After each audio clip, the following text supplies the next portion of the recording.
Hey everybody, how are you? Hope you've been having a good day. So I was just on Twitter saving stuff for the Twitter peeps, and it looks like Chantal is not in a good mood.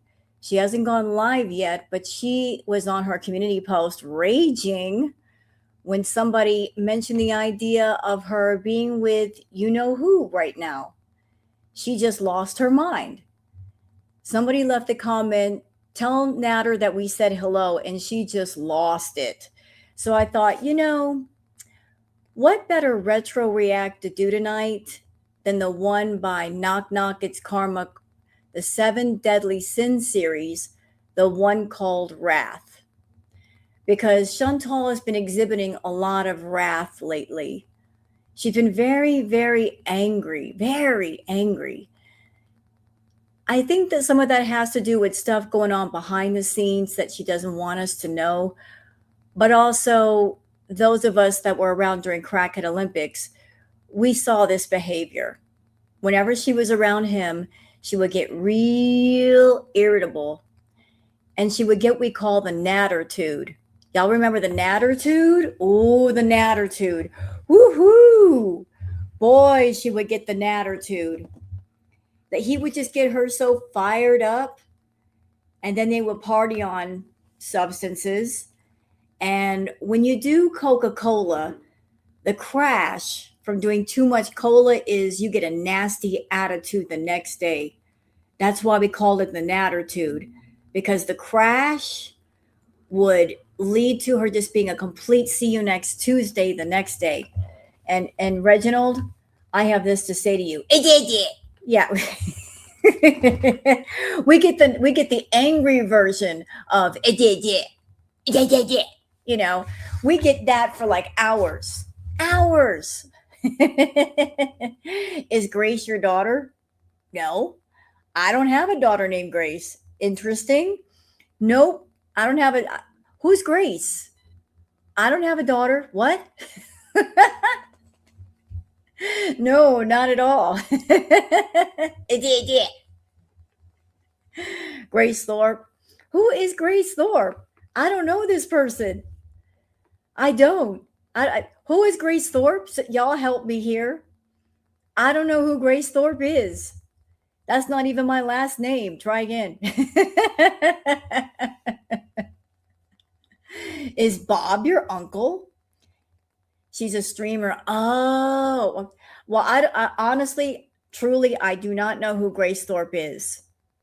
I don't know. I have to go look this person up. I just do my stuff over here. I don't know who Grace Thorpe is. I don't know the backstory. I don't know the origin story. None of that. Anyway, so yeah, Foodie has been full of wrath lately. So why don't we just revisit her wrath? Why don't we revisit her wrath and see if anything has changed? I thought Booger was my daughter. She is. That's my baby. Speaking of boogers, hi. Why are you staring at me? You want something? Come here. No. Oh. Come here. This is my kid. Y'all want to see my daughter? This is my kid. This is my only child. Look at me. This is my child. Like anybody wants to know, do you have children? I do. And this is the only one. The baby. Hello, DB. This is the boogers. And she's my queen. She's not just a child. She's my queen. This is me in another body. She's exactly like me. She's little and she's spicy. And look at this. Look at this. Ow. You grab a hold of me. What are you doing? Look at this. This is my kid. And she wants to be near me all the time. When I sleep, she sleeps right next to me. And my hand has to be touching her because she feels safe. She loves her snuggles. You love his snuggles. You have two sons, 14 and 16. Nice. Yeah, she loves her snuggles. So, yeah, going back to Foodie for a minute. So, she just got through raising her community post. She did a community post where she said earlier that if she comes on tonight, it won't be until very, very late. Could it be because, Chantal, that Club Natter has a curfew? That maybe Natter will let you come over during the daytime, but you are not allowed to stay over. That, you can hang out during the day, but at night you got to go. Is that why? Because you don't have like the platinum plan where you're allowed to stay over. Is that why? I think, I honestly think that she's with you know who. I think she is. She's with him. Because if she were anywhere else, she would turn her camera on, would she not? Like if she were out with mom or sister or somewhere, wouldn't she turn that camera on? Wouldn't she? Because everything to Foodie is a money making opportunity. If she's hanging out with family, turn the camera on. Let's, monetize that. If she's doing something else, let's monetize that. The only time she's not going to turn that camera on is when she's doing some stuff, she's not supposed to be doing. Or in the bathroom. Well, she's not going to be in the bathroom for several hours, Sandy. Yeah, I know. She did that. So weird that she parked in front of his old place when she went to Burger King in Gatineau the other night. Yeah, and then she turned the camera off. She didn't show herself going home. Did y'all notice that? Like she didn't say, okay, I'm showing you where he used to live. Let's go home, and then turn her camera off on the way home. Nope. Got to turn the camera off. Why did she turn the camera off while she was in that area? Yeah, so what's up with that? Boogers. So why don't we revisit her wrath? But before we do that, let's get into the Twitter piece because there's a whole lot of interesting stuff on Twitter. And I would like to give special thanks to all the people on Twitter putting those tweets out, all that information. Love y'all. Because by y'all putting this stuff out on Twitter, people over here that don't go on Twitter can find stuff out. So are y'all ready to get into the Twitter peeps? There was a shadow figure and look at her smile. I'll have to go look for that. Thank you, budget. Y'all ready to get it? Boogers. What is it? What you looking at? But y'all ready to get into the Twitter peeps? Your cat Marble. Oh, that is so cute. You named your cat Marble. What a beautiful name. You know what I've always wanted? I know this sounds weird. I want a donkey that I can call Waffles. I wish that I was on a farm and I wish I had a donkey. I would call the donkey Waffles. That's what his name would be, Waffles. Waffles. Get out of the flower bed, Waffles.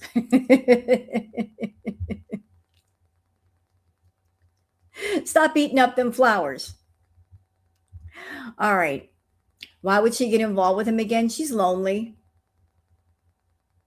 And she's lonely and she needs male company.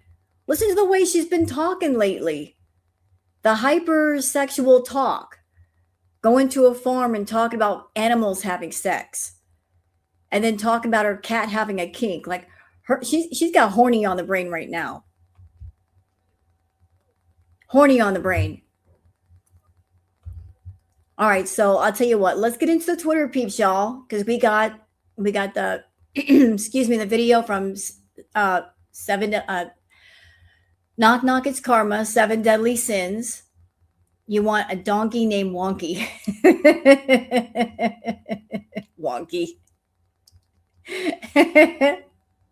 Could she be at the hospital? Well, it seems what if she's at the hospital? She was fine earlier. And if she's in the hospital and she's raging, she's fine. It's her star sign.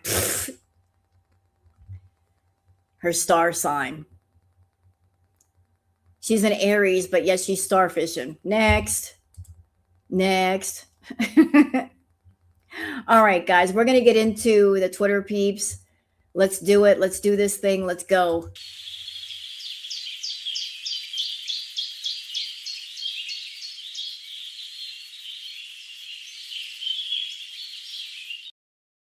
All right, so we're going to get into it, and Queen Booger is up here. My boss has a dog named Snickers. Aw.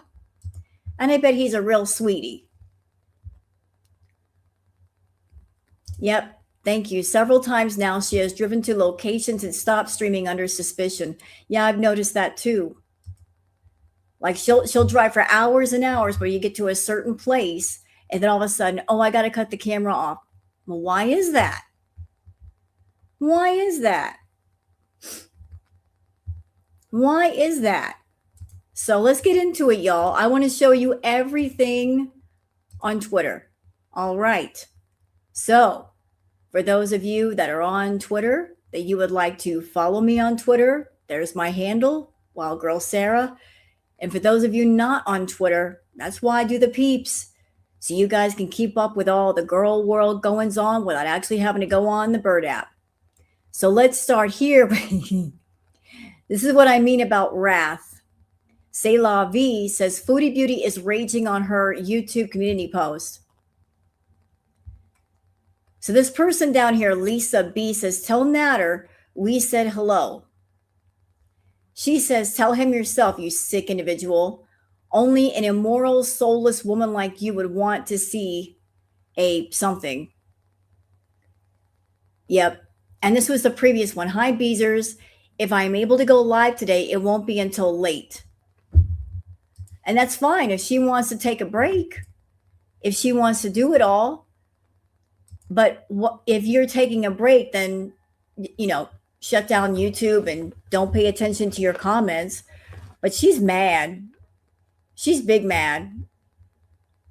So here's the full post. I posted this.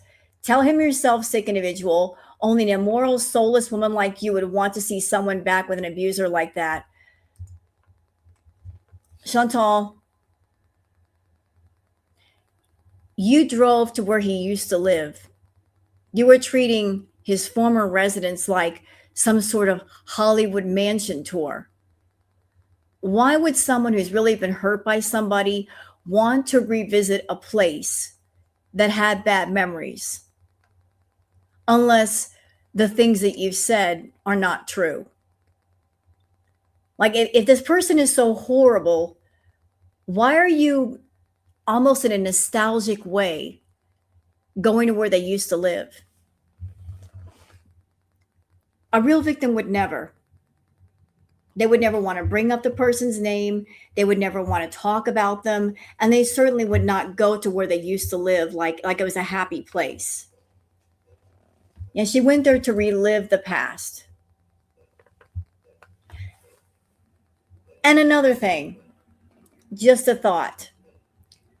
I think, like, those of us who have been watching Foodie for a while, then we're all familiar how when she thinks that Natter is watching, if she thinks that he's watching her and she wants to see him, she will do things to kind of like send the bat signal over to him. Like, I'm thinking of you. I remember us. I want to see you tonight. And I think that when she went out and went to his former residence, that was kind of a bat signal over to him. Like, I'm thinking of you, Natter, and I want to spend time with you, Natter. Call me. I mean, she does things with purpose sometimes. Could she have gone over there for nostalgic purposes? Yes. But if she wanted to see him, then her going to places where he used to live or talking about him, that's just basically like, I'm thinking about you. Contact me. Let me come over. Plus, she's trying to get back at Salad for ghosting her. Well, if she's trying to get back at Salad for ghosting her, he doesn't really care. I don't think he's going to care. He's not going to get jealous. He's not going to freak out. He's not going to immediately call her saying, "Oh, don't go spend time with that guy. I love you. I'm sorry." It's not going to happen. He doesn't care that much. Does it annoy you? Some of the same people are in chat always. Not at all. Not at all. I'm okay with the same people being here. It's okay. That means they like my chats. I'm never annoyed with people who want to come in and chat with me. Why would I be annoyed? People enjoy my chats. They can come in as much as they like. It's all good. I'm chill like that. All right. So there she is getting mad, real mad. Okay, now this, I just want to say ahead of time, this is the opinion of this person. I'm not here to diagnose Foodie. I'm just here to read this post. Okay, just some input. Like, none of us know what's wrong with Chantal. We are not her doctors. MJK23 says, Foodie Beauty, this is called Kussmaul breathing. It's the body trying to get blood gases to escape when a diabetic is suffering from severe ketoacidosis. She's also in kidney failure. That's why she's swollen around her eyes and she's itching her arms all the time from pruritus. I'm sorry, I'm not a medical doctor. I don't know medical terms, forgive me. But this is their take on it. But I did notice her breathing was really, really bad last night. Like she was literally breathing like this.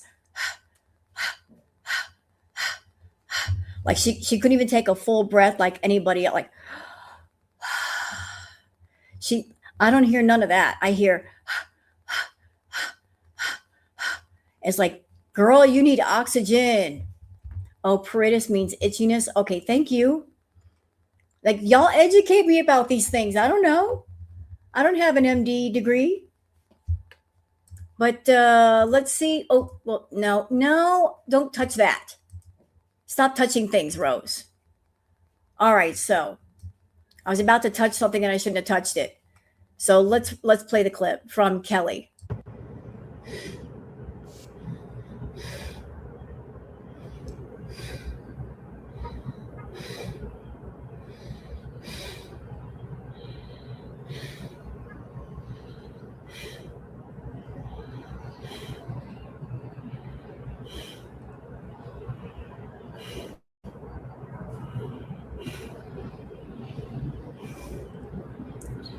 That's not normal.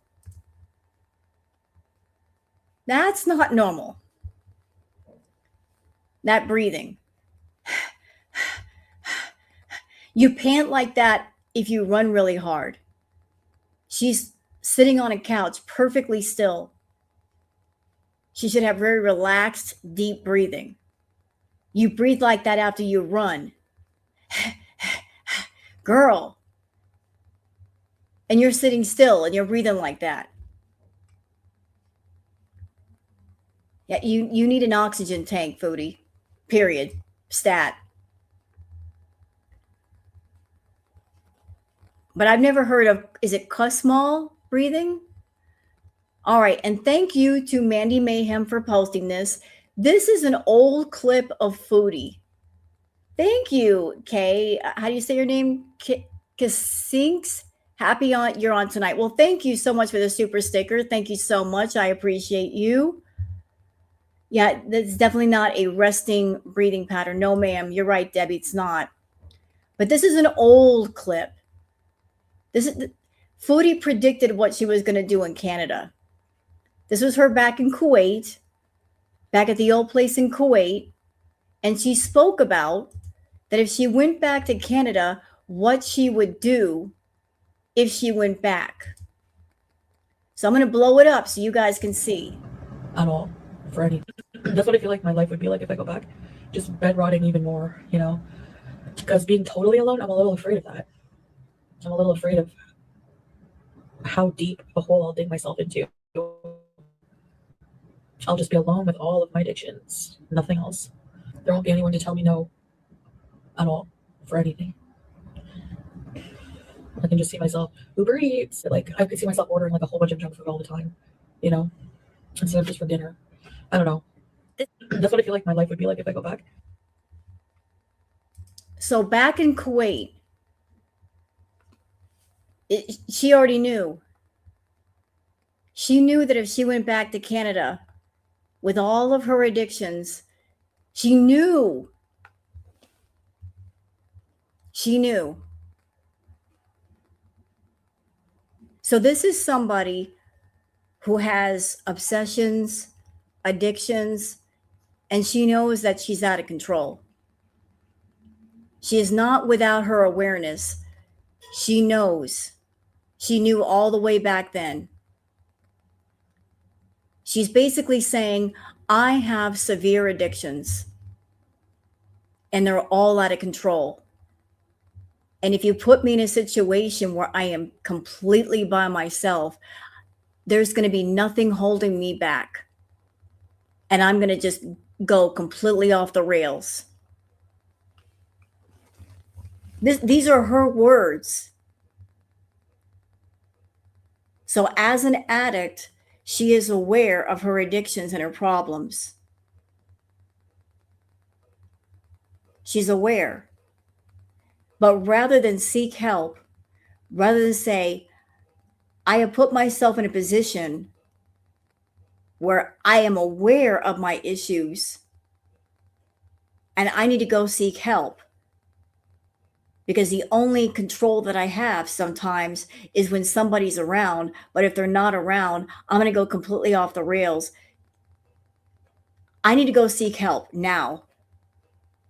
Nope. Nope. No, she went back to Canada. And in Canada, there is help for her. She can go to inpatient. She can seek out therapy. There's online therapy. There's all kinds of things. She's in the perfect place for help. But rather than seek help, she's going to continue just to do what she does. And she just, you know what, Sandy, she did? She just gave up. She's giving into the feedies and she just gave up. She gave up. And there's nothing that any of us can do about it. We're just spectators. We can't step in and help her. Anybody who's been around someone who's got addiction going on knows that you could have the best intentions and you could have that person surrounded by people wanting to help, willing to help. But until they're willing to take the first step and they're willing to make a change, anything else that anybody else wants to do, it means nothing. But look at her, all the way back in Kuwait, all the way back. She knew what was going to happen. And rather than put a stop to it, because she could have put a stop to it at any time, she just let it go on.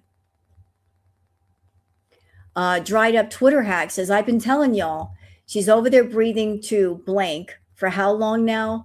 We don't know how long she's actually had T2D, but I know my dad had 20 years of effing around before I found him passed in his sleep. Morbid, yup. Reality, absolutely.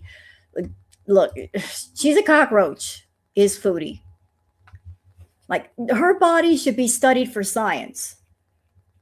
I'm serious. Chantal, she must have some amazing genetics. Amazing. Because look at all the stuff she's done to her body and she's still standing. What the hell, man? Her body is put up with so much. Like, it's insane. But I think it's reaching a point where I can't put up with much more.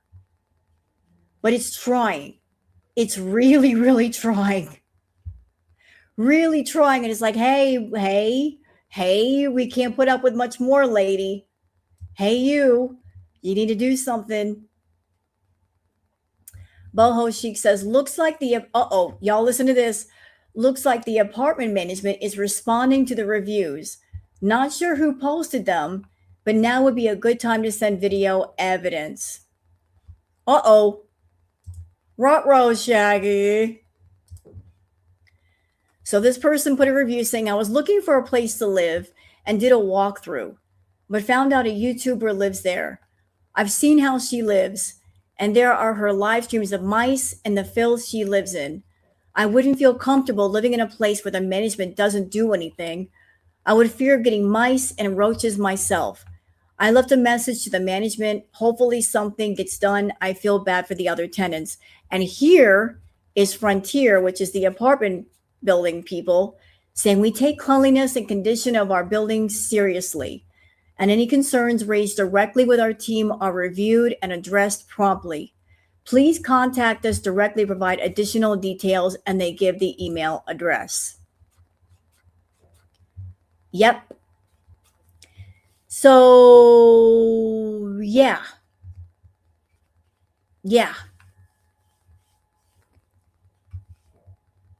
They're aware there's a problem. And then somebody else posted some pictures of Foodie's place and her face. They're saying this is the filth that you'll be paying $2,000 per month to live next to. Frontier should care about their other tenants enough not to force them to live next to this filth and the bugs it brings. And again, this is them saying pretty much the same thing. We take all concerns seriously and investigate issues raised through appropriate channels. If you are a resident, please contact your resident manager directly so it can be reviewed and addressed.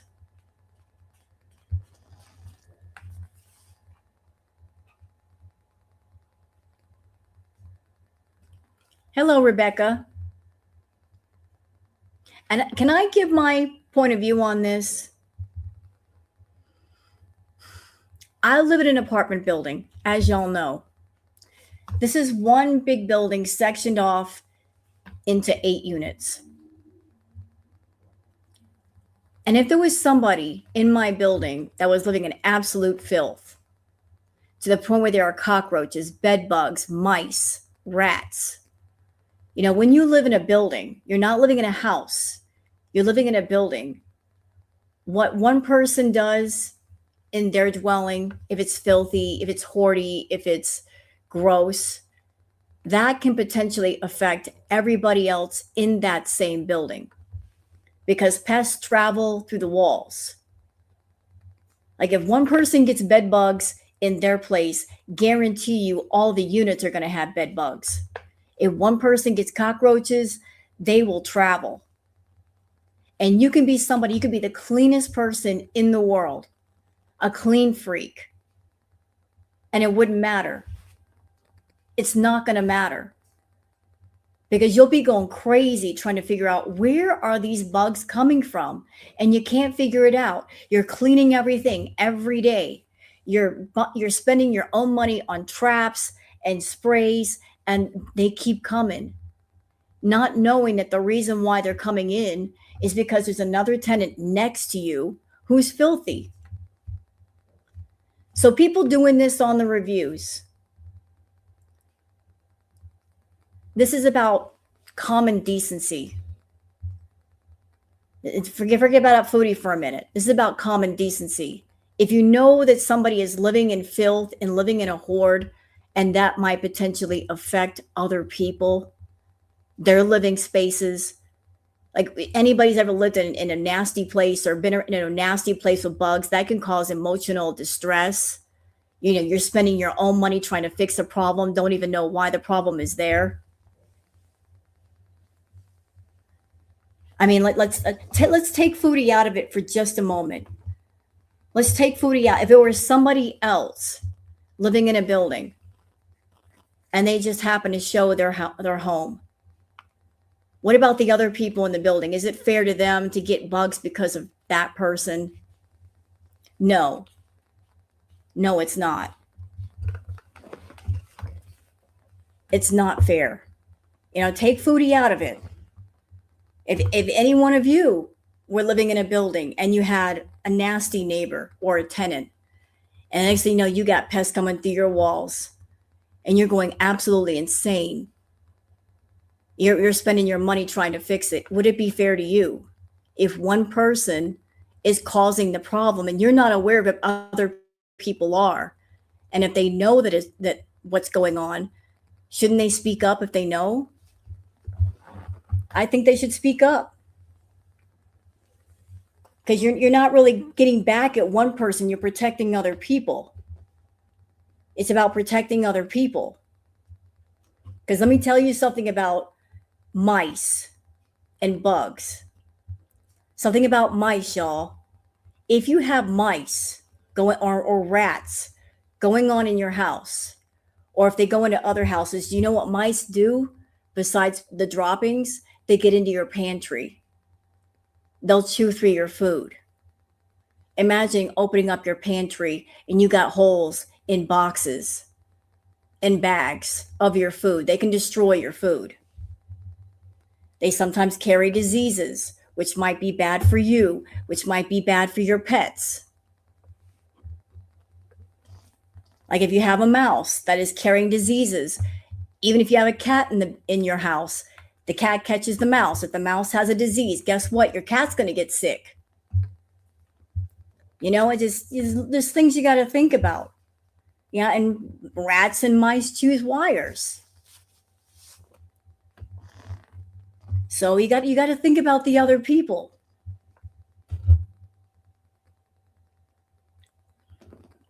You got to think about the other people. It's not about getting back at Chantal. It's about protecting other people in the building that, you know, her nasty hoarder ways could affect how they live. It's affecting their way of living, and it's not right.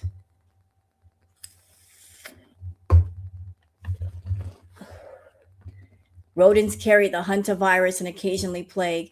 Yeah, like they're just bad news. They're just bad news. And once one place gets infested, guarantee the whole building is going to get infested, especially if it goes on too long. And that could cost the building, the property manager or the owner thousands of dollars to tent the place, to treat the place, as well as the residents, you know, they're on their own trying to do something. So, yeah, like some people may say this is going too far. Is it though? I mean, taking Chantal out of the equation, take her out. Let's take her all the way out. If it were somebody else, if it were Nancy Parsons from Philadelphia, that had a YouTube channel, we don't really know who she is, and she's got a filthy place, and she's living in this certain place, and she's got roaches and she's got mice. Wouldn't it be a decent thing to let the apartment people know so they can take care of it? Like maybe I'm sensitive because I live in an apartment building, but I've lived in apartments before, and one nasty tenant can infest a whole building real quick, and that can cause a lot of stress. It can cause a lot of emotional distress. You're pissed off. You're aggravated. You know, you're like, oh, I'm cleaning. Why are these things coming in here? You know?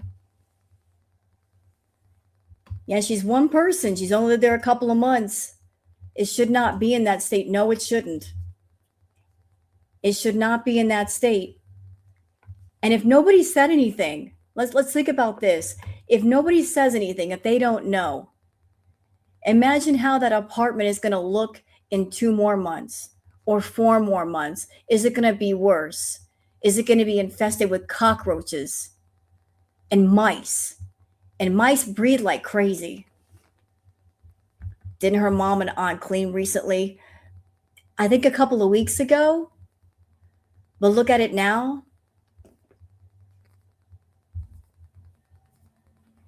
Palmetto. No, not palmetto. I live in Florida. We have palmetto bugs. Palmetto bugs are like supersized cockroaches, and they fly at you. Those little bastards will fly at you. They don't even care.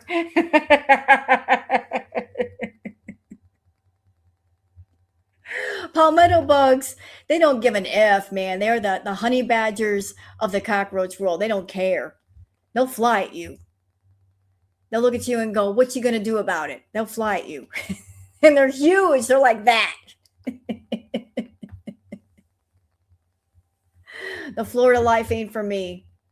Yeah, we got mosquitoes down there the size of Buicks. What you know about mosquitoes? But yeah, they did that. Somebody left some reviews for Frontier. All right. What else we got here? Oh, okay. Let's do something positive from Archia. I love the color palette. I love this color palette. It's so calming. I want this room. Give me this room. It's so cozy. I'll take that room. Thank you very much. I just want to show you something pretty. And imagine having a camel for a pet. Imagine having an entire camel for a pet. So this was a rescue camel, and he raised it up. And now the camel's like, I'm just going to walk all up in your house and act like a dog. As you can see, this camel loves this gentleman.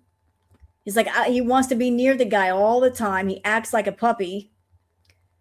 But imagine having a camel for a pet. He's very affectionate. The camel's very affectionate. Look, he's just like, I'm just going to walk up in your house and get in your bed. All right, all of you gardeners out there, all of you people that love to garden, if you want a moonlight garden, this is how you make one.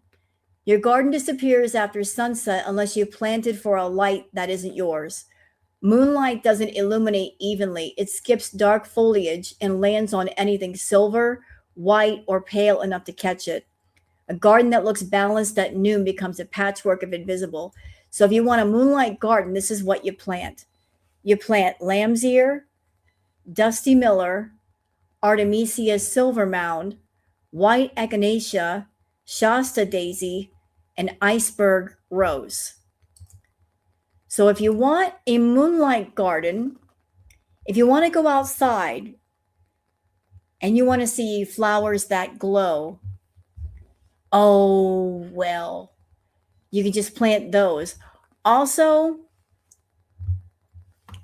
and this is just a story from my past, long ago, I used to live near this house. It was like a mini mansion with a very large garden out in the backyard. Never saw the garden, but whoever lived there, they planted flowers that were very fragrant after dark. Things like jasmine.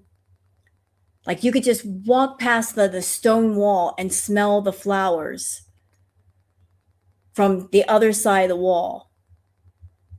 So like if you want a very fragrant garden, like things like jasmine, oh, it smells so good. It smells so good. But they had all kinds of like light blooming flowers that just smelled heavenly on the breeze.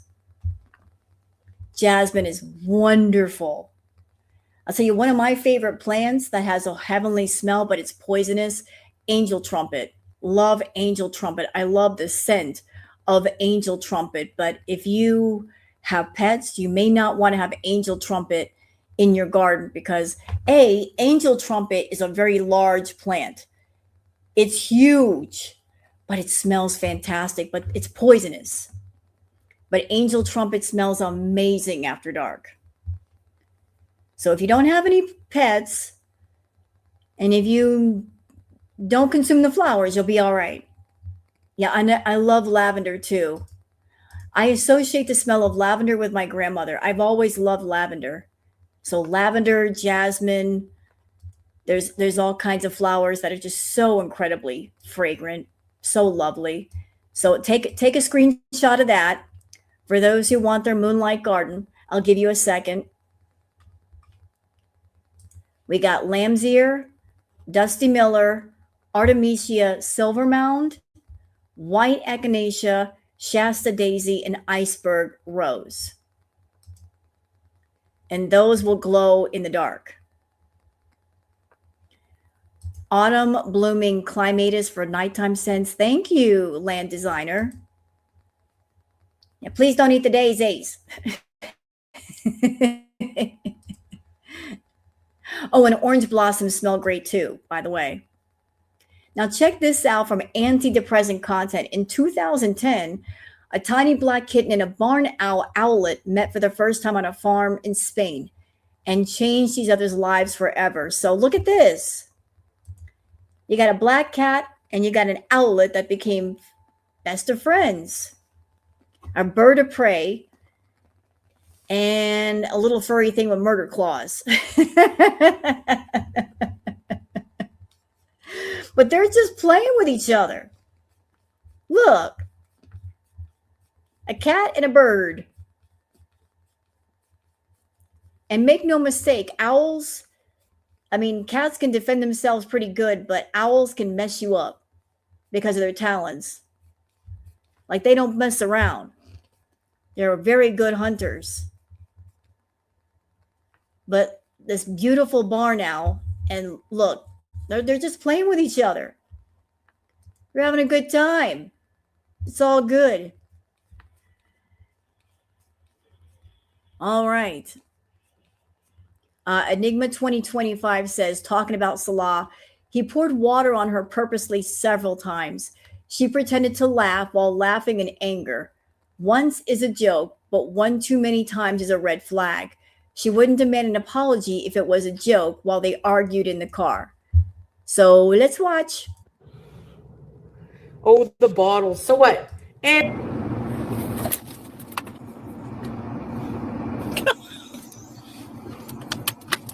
No, I'm grumpy.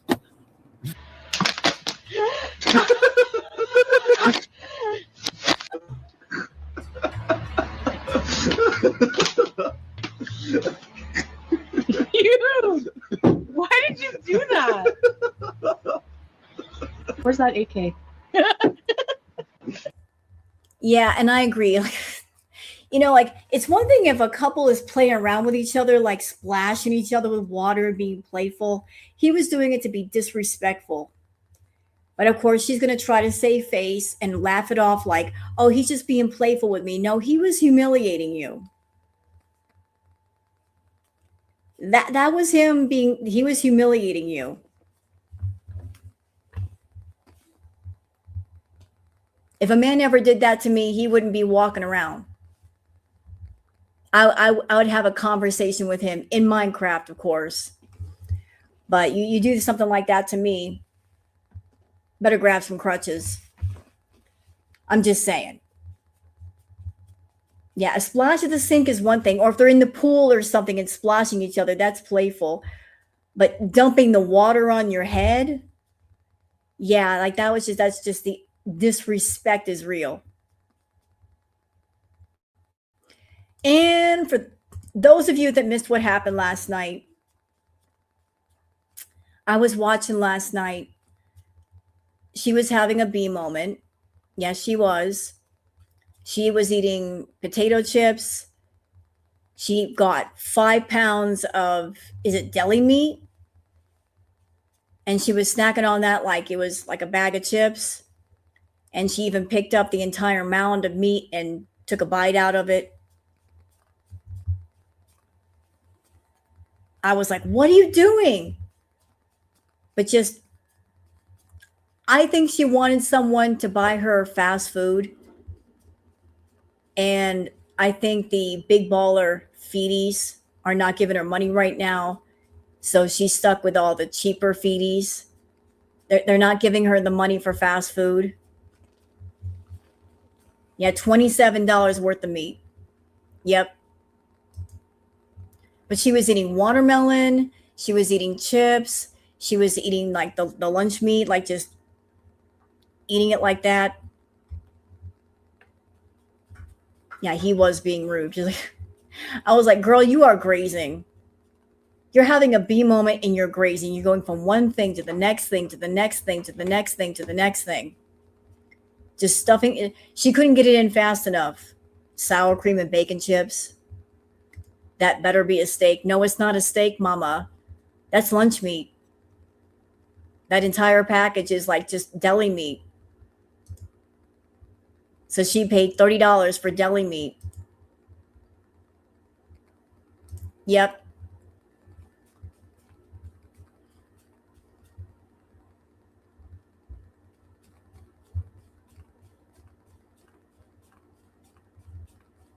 Yeah, I'm sure that turkey is all gone.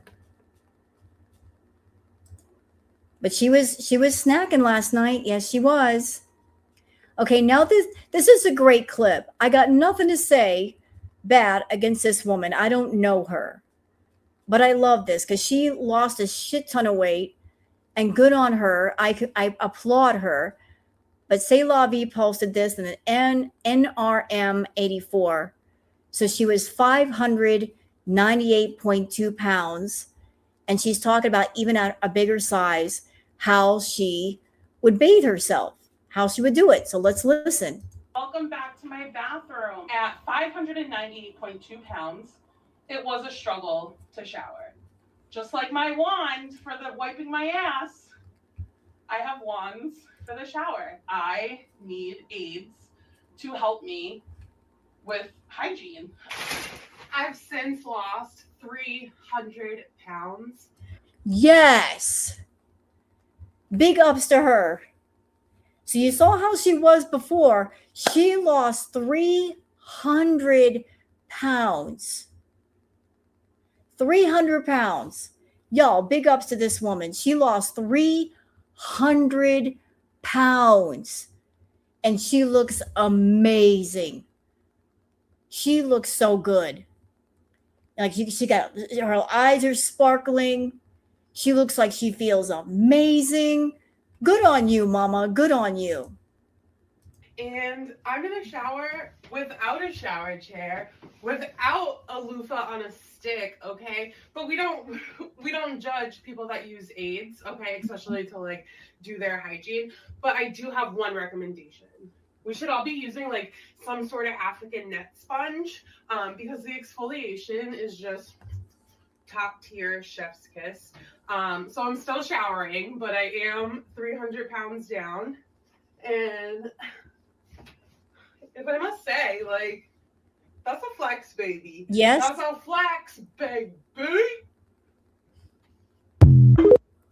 Wonderful. Wonderful.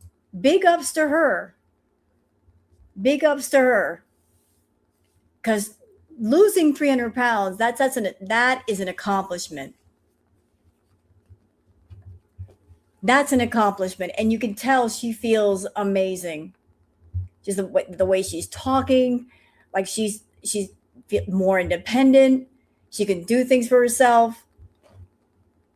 Like she's like, you can tell she feels a sense of freedom by losing all that weight. I'm so happy for her too. Like I don't know who she is, but congratulations to you, man. Like you did good. You did real good. Boho Sheikh says the state of Syria right now is not sustainable for popping up business. I think, talking about Salah, he is in Kuwait now with his dad and sister. His dad has a business in Kuwait, is not retired yet. Salah working for him now. This is why they don't want to show the surroundings. Also, Boho Sheikh says, I think Salah is back in Kuwait.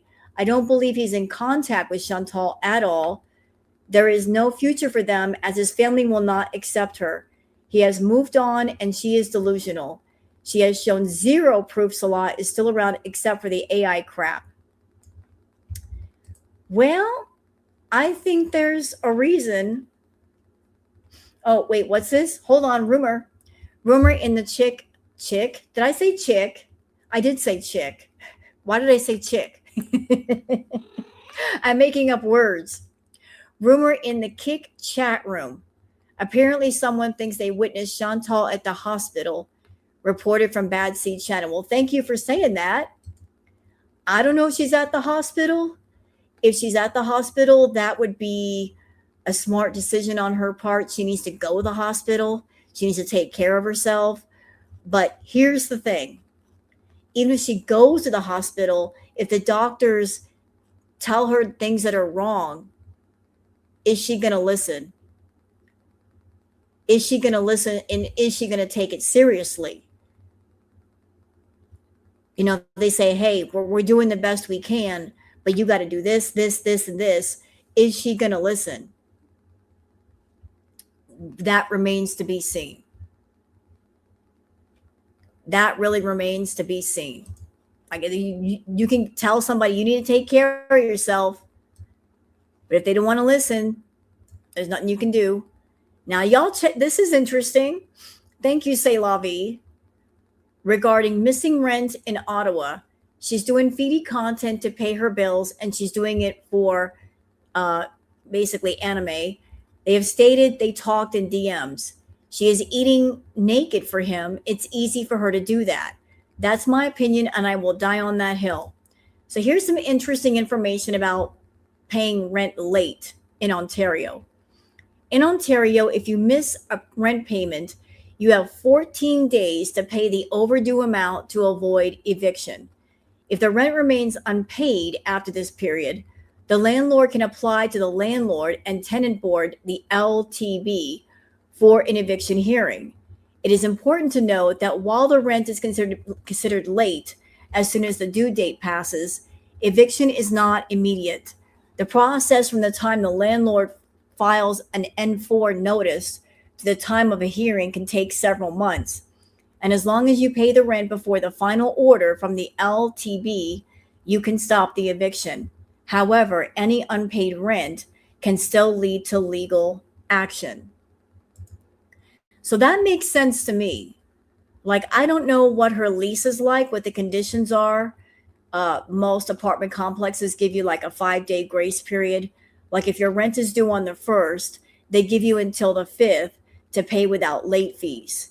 But it would make sense that if it's the 15th and you still haven't paid, they're going to get twitchy and they're going to get nervous because you're 2 weeks out from another rent payment being due.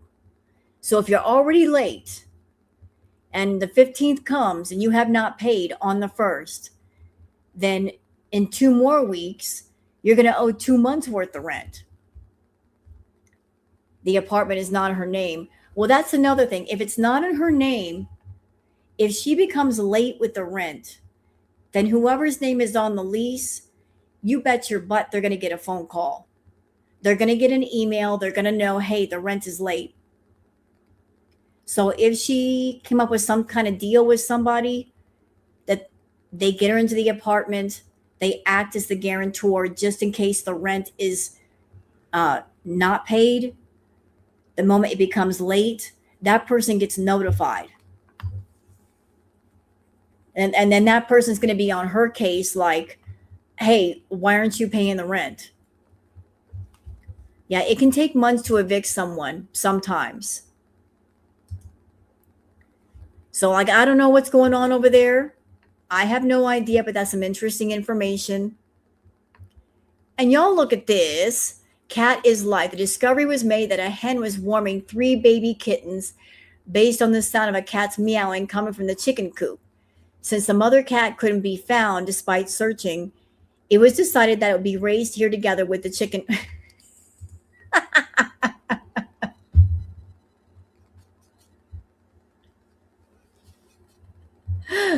Look. So the hen is keeping the kittens warm. Aw.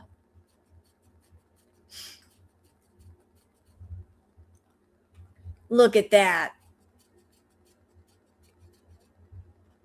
Look at those babies. Look at them. Cat chicks. They're adorable. And this is funny from Paul White Gold Eagle. Sorry, I can't. I'm in the middle of a live stream. Now, that's a real live stream right there. That's a real live stream, y'all. I can't talk to you right now. I'm in the middle of a live stream. Yeah, I can see why you say that. That's funny. I'm in the middle of a live stream. I can't hear you. Call me back. Yeah, he's keeping it real. I like that. Oh, give me this place. Mountain cabin. Who else would like to live here? Who else would like to live here? I'd move right in. That house is cool. Look how beautiful it is. I'm going to be honest. I'm not wild about the color though. It's like, I don't know. But I'd still live there. But it's colorful. It's happening. It's just, it's so me. I love that boho hippie style, you know, like fairy tale stuff. Gimme. I want. Me once. Lisa Manning says, this is what she looked like when Salam met her. I'm not saying we all have to look like we did when we were dating, but we are talking about 3 years, not 10. No way that dude is still attracted. Credit to Piggy's Kuwait era vids for the screenshot. So this is what Chantal looked like when she first met Salah. And think about the way she looks now. This is what she looked like in the beginning before it all started with Salah.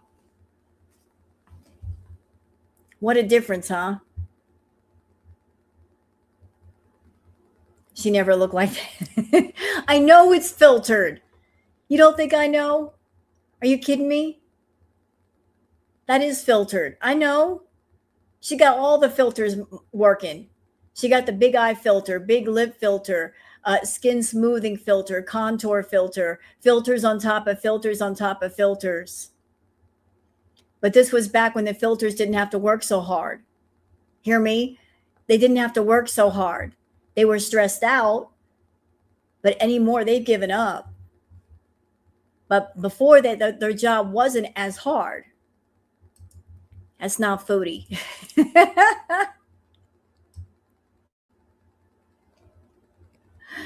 Florida Salt and Sass says, it wasn't hard for me to break up with BB. I was already over it. Ma'am, he ditched you. And we had to listen to you blubber on camera about it. Yep, there's a whole video. She didn't dump BB. BB dumped her.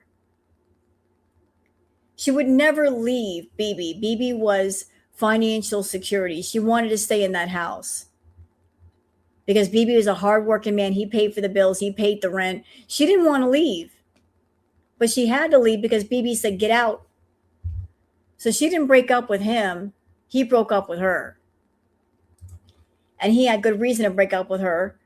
She was a slob. She caused a roach infestation. She cheated on him.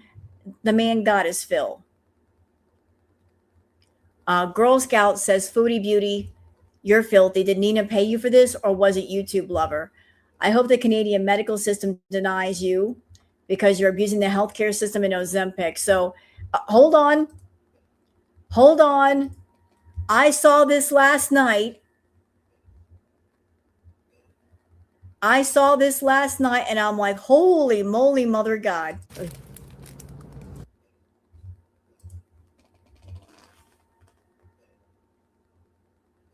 This moment. Taking all that meat, treating it like a sandwich. What the fudge?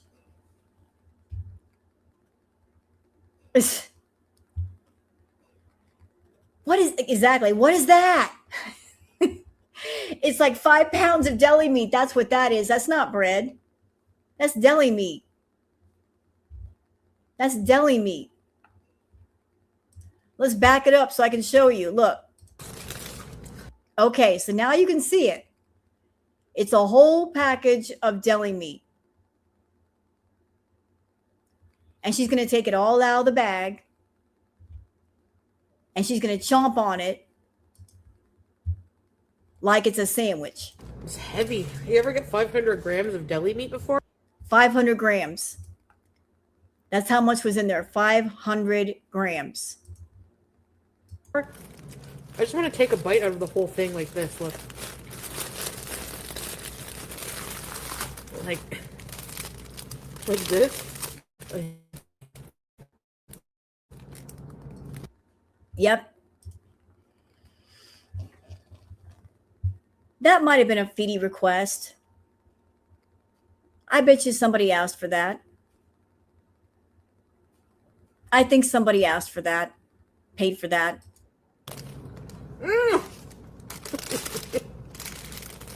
Whoops.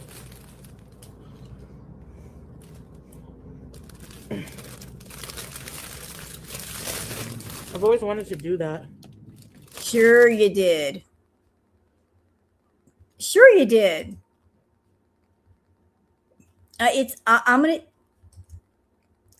This is why I won't go over her live streams anymore, because most of them are full of B moments. All right, we're done with that. We're on to something nice. For those who want to look away, you can look back. Beauty of Music and Nature, a heartwarming throwback moment of Benny. From a very young age, this bison showed a strong protective instinct, always stepping in to keep order in the deer park. Whenever conflict broke out, Benny would not hesitate to intervene, gently separating everyone so that peace could rule. So here's this buffalo, Tatanka. This is Benny getting between the deer, saying, hey, y'all are not going to fight as long as I'm here, because, I'm a buffalo. What you going to do about it? So if these deer, would get into little skirmishes, look, there's Benny saying, no. Now you want to pick on somebody, pick on me. I'll take you all on. So there's this bison saying, you're not going to fight? I'm right here. Do something. How about that? A bison keeping the peace. They're hurting all of the deer. Saying, you ain't going to fight. Not in front of me, you're not. Enigma 2025 says, why was she outside of Natter's old place? There's no reason for her to go where he lives. She makes it so obvious when she's been around him. Yep. So let's watch the clip. Bye. Or the one where I first met him. Because I'm right in front of the one where I first met him. So why would you want to go there? You come on camera and you talk about how horrible he was. You talk about how bad he was. So why would you want to revisit a place where he used to live? You're right. He doesn't even live there, Debbie. You're right. He doesn't live there. But it's just disturbing. This person's supposed to be a victim. And she's acting like she's going there to revisit old times. Like I'm taking a walk back in time. I want to remember him. I want to think about the old times. And going back to BB's place. Thank you, Happy. Like, why are you going back to your ex's place? Where BB used to live, where Natter used to live. These are relationships that are over. And they've been over. You're not getting either one of them back. You can't go back in the past. You can't relive the past. Though that time is over with. Like, what is the point? What is the point? Thank you for saying that, Samantha. Another sign she was not hurt by him. DV survivors are not nostalgic for their abusers. No, they're not.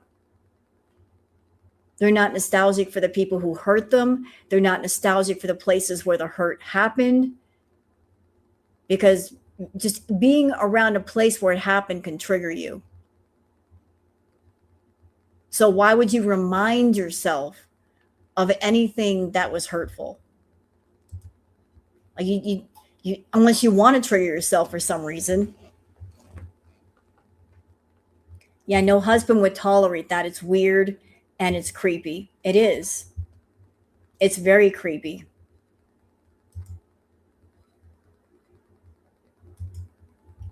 So, like, why are you being so nostalgic for him?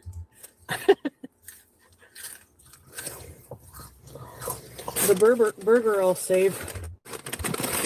Oh, he added he added a slew of condiments in my bag.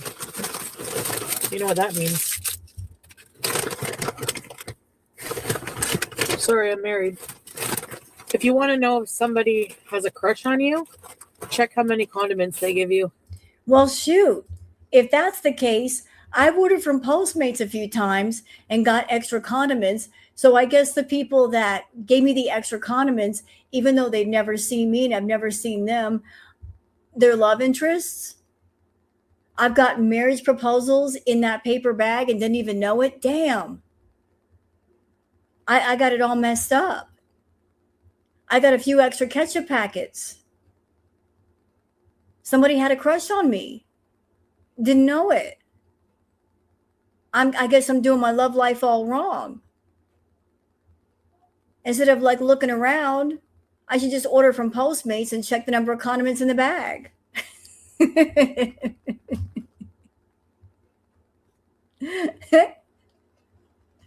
We're doing it all wrong, y'all. All of us single people. You want to know if somebody likes you? Just order a meal from Postmates or Uber Eats. You get a few ketchup packets. Somebody likes you. Somebody likes you. I'm telling you, they're not supposed to give them out free. Hot sauce mustache. To be fair, you do get special treatment when you're pretty. Car in the middle of this. See the light? What are they doing just sitting there? Don't come near me. I'm gassy. I will shoot. Ew. Oh my, the bag is so heavy. There's so many condiments. You know, Chantal, I hate to be rude, but if they gave you a lot of condiments, that may not be the compliment that you think it is. I mean, not to be rude, but they probably gave you a lot of condiments because they figured, well, how can I say this correctly? If you're ordering a lot of food, they probably figured you need a lot of condiments. I'm just saying. Kelly says goals. Is this the same clip? Is it the same one? I think that she eats the whole. No, we're not going to do that again. Sorry.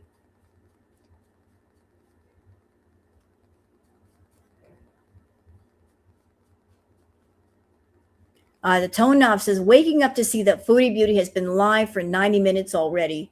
She came to the realization she's too big to travel. She can't even walk. Like she could walk around a hot, humid island without passing away. She wouldn't last 2 days.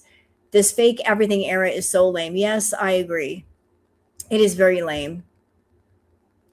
All right, something positive again from Science Girl. Horses in Barbados cooling off in the crystal clear ocean after training. Hey, kitten. So we got these beautiful horses in Barbados living their best life. Look at this. How beautiful is this? Horses do love the water. They love to go in the water, believe it or not. Get to cool off, rinse off, feel good. These beautiful horses.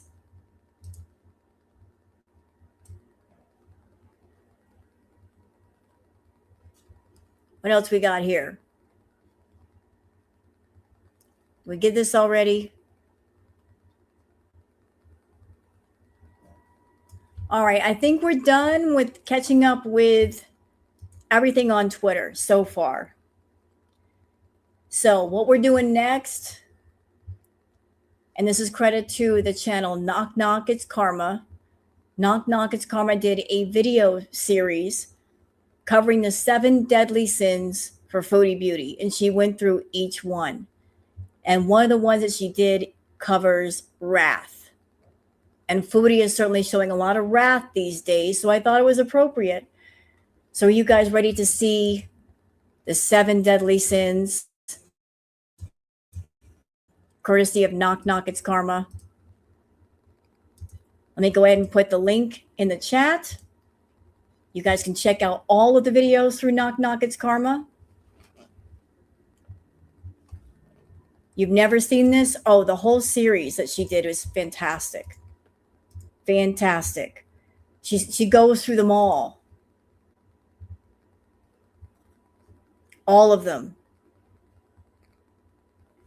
Yeah, fantastic channel. There's so many wonderful channels out there doing documentaries. I look around all the time for good stuff. All right, so I had to start a few minutes in because of the music. I don't copyright. So this is the 7 Deadly Sins, Wrath. The channel is Knock Knock It's Karma. I'm going to go ahead and blow it up. So here we go, chat.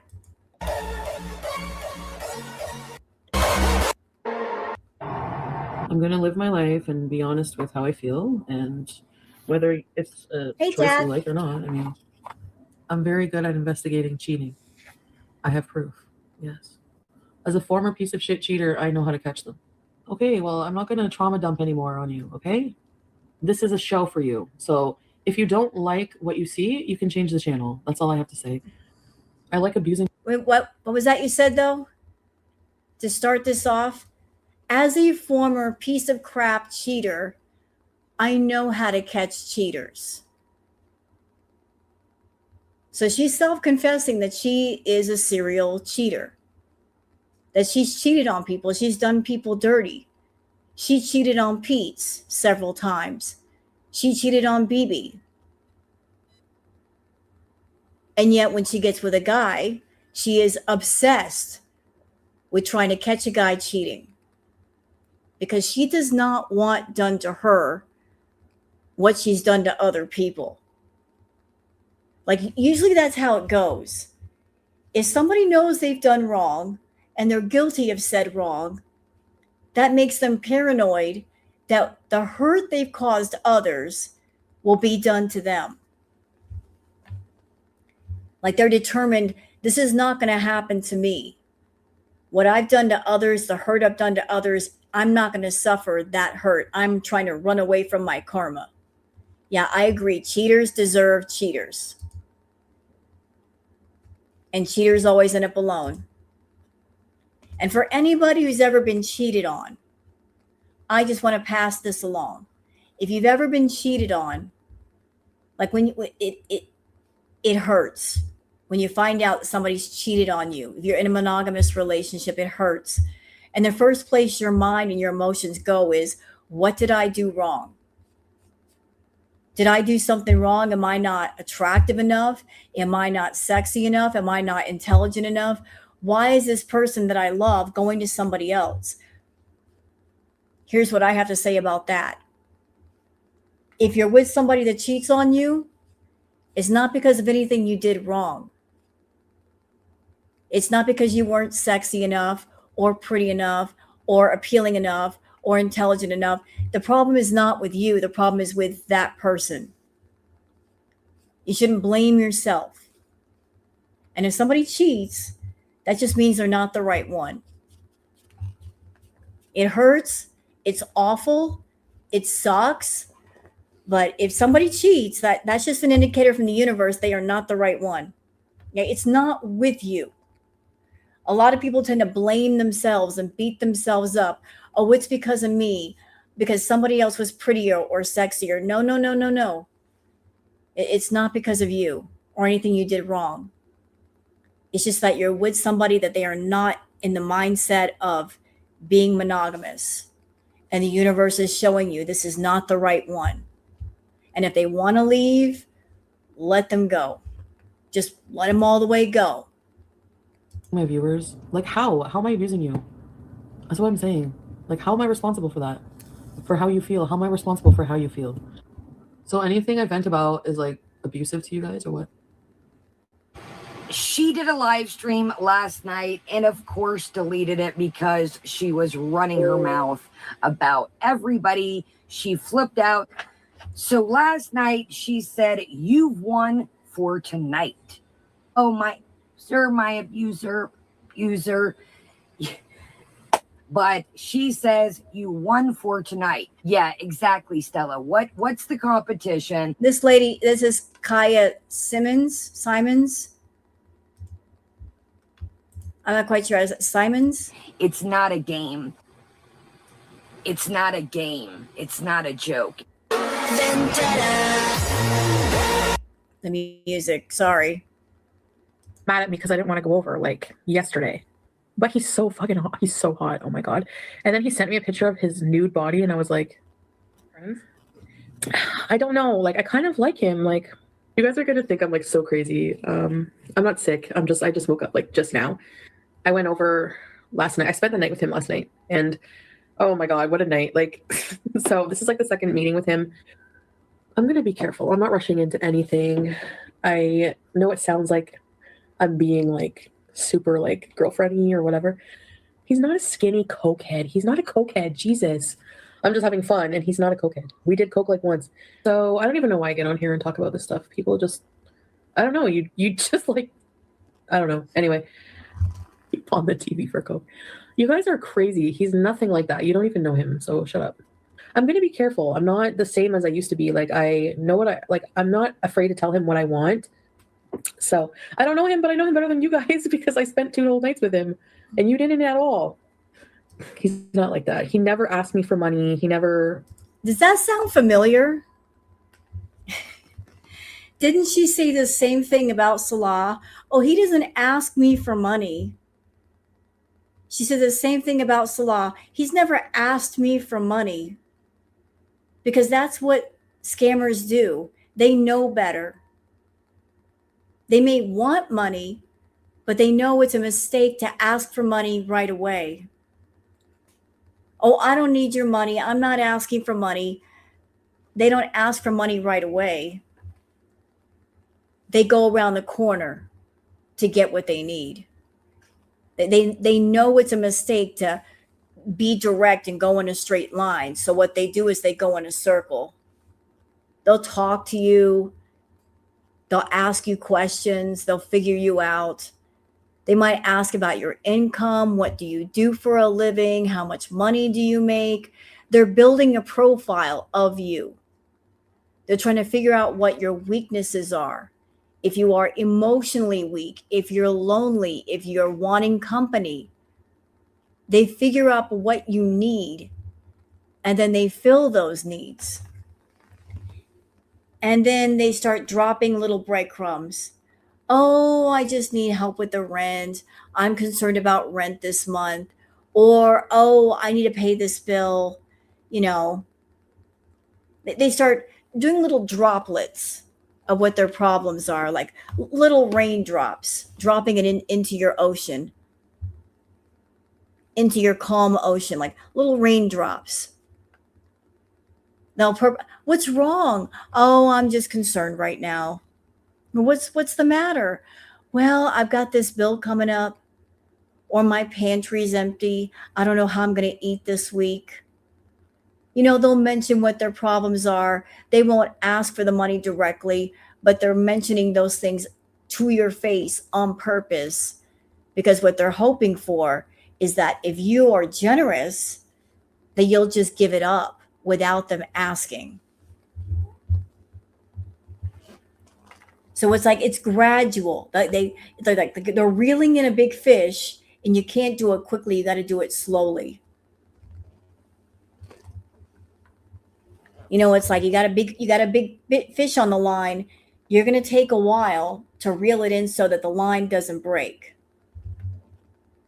So he was reeling her in slowly.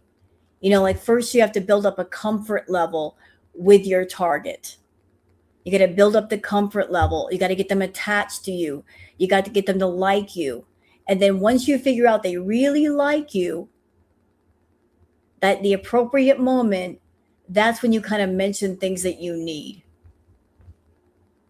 Like it's a process. Even asked if I wanted any drugs. He never. I know some of you are concerned based on what I told you, and some people have just ran with that. It's not what I think it is. I'm not the type of person who can be dominated. I really like him. I like his face. sure I could be with someone more wholesome or whatever. I mean, there's nothing wrong with him other than we dabbled in some bad stuff, but that was it. Like, Excuse me, never ma'am. again. And You've never dabbled in anything. You're an extremist. Chantal doesn't do dabbling. She's a very extreme person. She can go from 0 to 100 in seconds. I've been watching her for years. She doesn't dabble.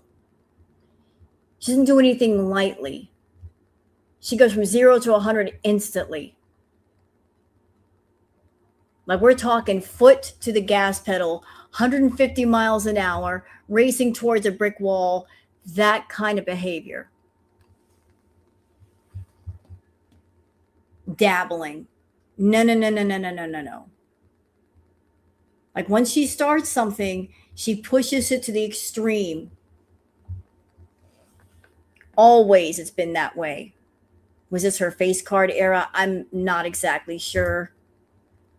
This was her infatuation era. I don't even know what to call it. She was infatuated. I can say that never again. You know, that's not something I enjoy doing on a regular basis. I went there no makeup yesterday. He called me. He's like, get in your car. Come over. And me, I'm like, yes. Yes, sir. Does love stress anybody out? How come you didn't go to your boyfriend's house tonight?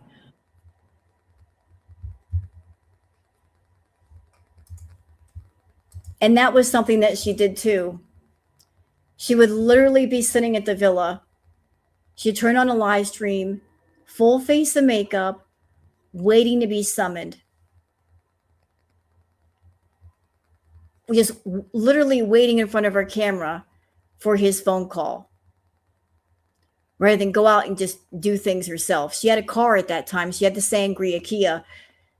She would have just like, hey, you don't want me over tonight? That's fine. I got things to do. Literally waiting for him to call. Sometimes she would come on camera dressed provocatively in the lingerie, thinking that would provoke him to want her over faster. Because, you know, I have to I just spent 2 nights at his house. Hi, Iris. So I feel like I need to be here, you know, it's my house here. And that's like, No. You're contradicting yourself. She just said, I spent 2 days straight over this place. Then she says, and then I just felt the need to be here. No, she didn't. He just sent her home after 2 days. He's like, I need a break. Go home. But look at her. She says, I feel the need to be at the villa, but yet she's got a full face of makeup, ready to leave right then and there. So he felt the need to be at the house. Why not stay at the house? Why are you waiting to go right back over there? You spent 48 hours with the man. Stay home for once. Stuff like that stresses me out because, like, whenever you start something with somebody, start having feelings for somebody, the less you want to be away from them.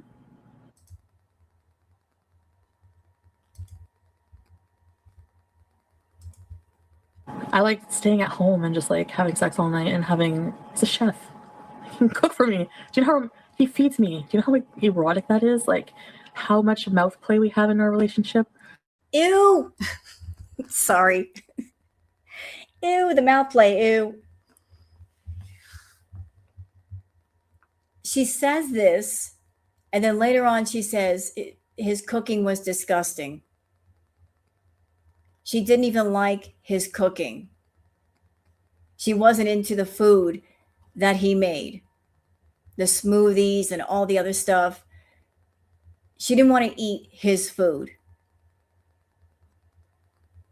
She wanted to eat fast food. It was just about spending time with him. And if it meant eating his cooking, that meant eating his cooking. Now, his cooking was disgusting. Oh, I'm sorry. I saw his cooking streams. He's nasty. Nasty. Raw chicken, nasty. Nasty.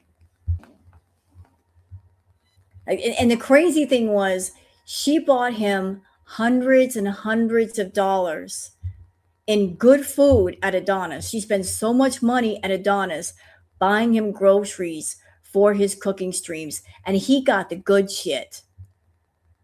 Y'all want to talk about crazy?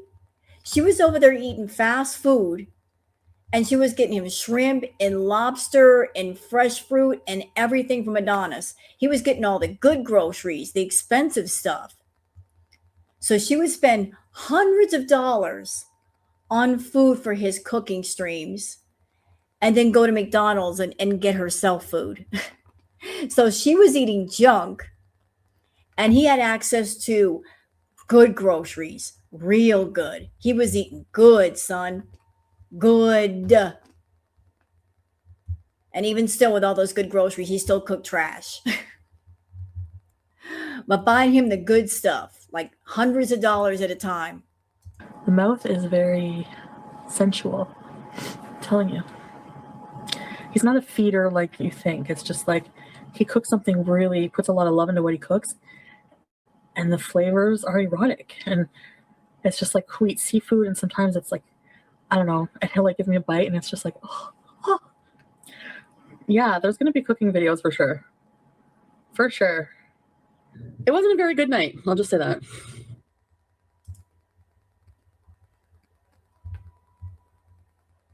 Oh, no, I better not go back there. Oh, fuck. I don't want to get sucked in. I don't want to go into detail because I want to respect his privacy. He's not a bad person. No, sweetie. I did have fun, but... You know, just a detail I want to add in here. Anybody from back in the day, remember how Chantal desperately wanted Nader to claim her? She was so desperate for Nader to claim her, right? She did. She wanted Nader to claim her and say, yes, we're in a relationship. Yes, we are together. You are my girlfriend. She really, really wanted that. But here's the thing with Foodie. Once she's locked on target with you, once you become the guy that she is fixated on, if you don't claim her, and if you don't give her what she wants, then she's going to turn right around and claim you against your will. She did it with Nader. Like Nader wanted to stay in the background. He just wanted to be her Dr. Feelgood and provide the party substances and maybe see her on the down low and, bang her down quietly, secretly. But then she tried to bring him into the spotlight where he did not want to be. She showed his name on her phone on purpose. She was talking about him on her streams on purpose. That was her way of claiming him. She bought her own ring. Thank you, Starshine. She bought the engagement ring.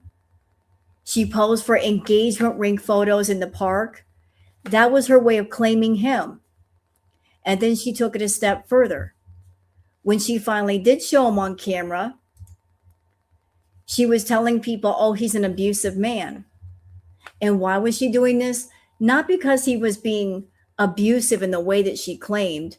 That was her way of basically staking out her territory, in my opinion. By painting him in the darkest possible light, this would possibly keep other women away from him. Like, stay away from him, ladies. He's a bad man. At the same time, she wasn't staying away. So with Foodie, if you don't claim her, if you don't say, hey, I'm seeing you, I'm going to tell the world, then she's going to claim you, possibly against your will, claiming a relationship, and we're still together. Thank you, Melvis, for the 10 gifted subs. Thank you. That is awesome. Thank you so much. Melvis, you're awesome. But she's going to claim you. So you just can't be a casual encounter in Foodie's world. If you even look at her, if you give her extra condiments, suddenly you're in a relationship with this woman. It's just going to happen. She's going to make it happen.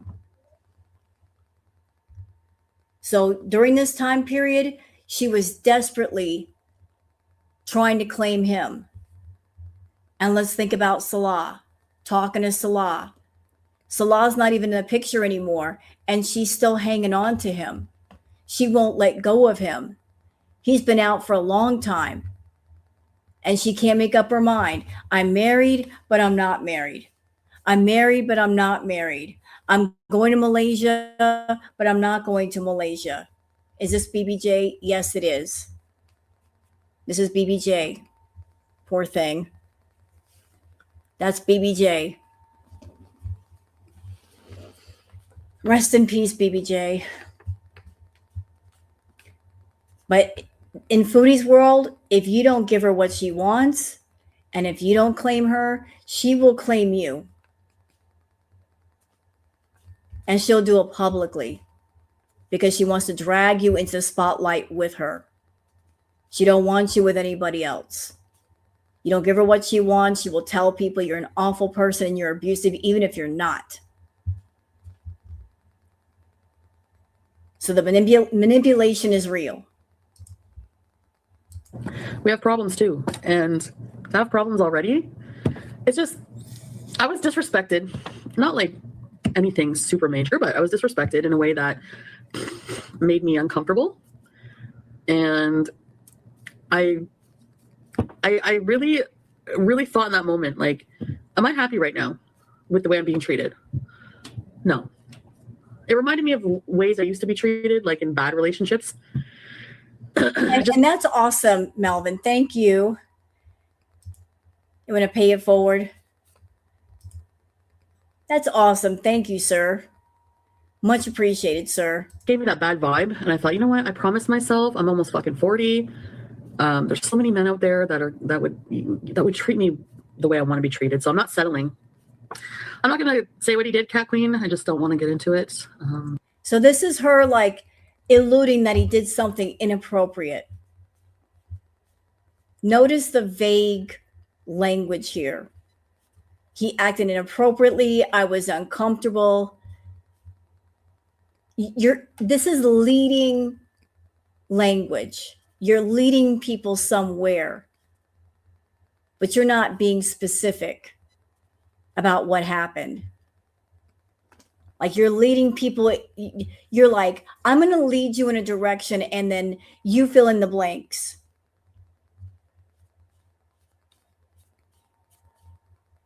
No. If something inappropriate happened, then say what it is. But baiting people with leading language, you shouldn't be doing that. You're making people worry for what? Nibbles. Yeah, I made a song about nibbles. We'll get to that later. Yeah, it's not that deep. What happened? No, we didn't beat me. No. Like, what happened? Wait a second. We got to go back. What happened? What happened? No. So what happened? It's not that deep. He didn't call her to come over. So because he didn't call her to come over, she's going to tell this story about, like I felt uncomfortable. Something inappropriate happened. How did he didn't call her to come over turn into that?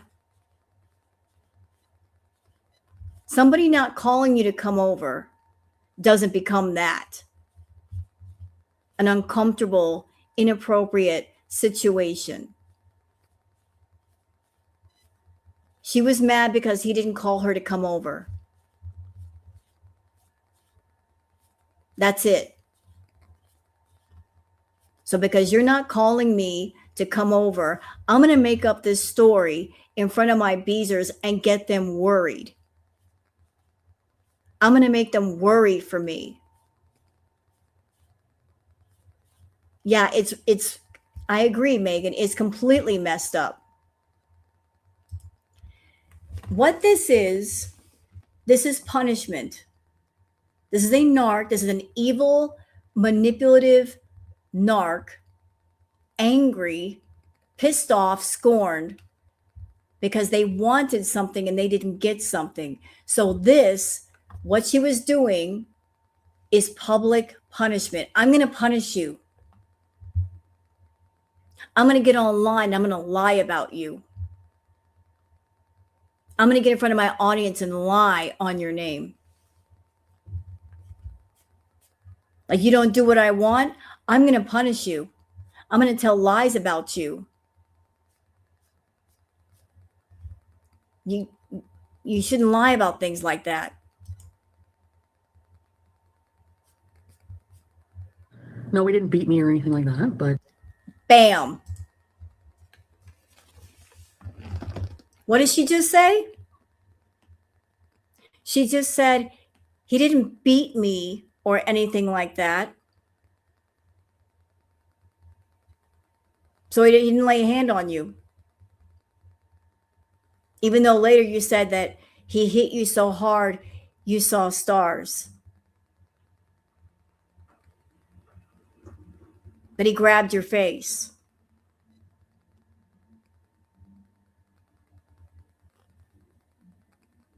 Like, she did claim that something physical happened. And I was there and I saw every live stream, never saw a bruise on her face, not even a little bit.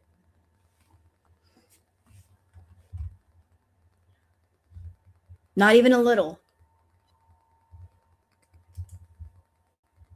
There's some things that just bother me that I just don't feel that will improve. So, like, I've given it some time. I've told him how I feel. I don't know how to explain it. It's just the way he is. Yeah, exactly. I could see those behaviors making me fucking miserable in the future. And I did really like him though, but I mean, I don't really know him that well. It's just like certain things in his behavior that are going to be problematic. I know it.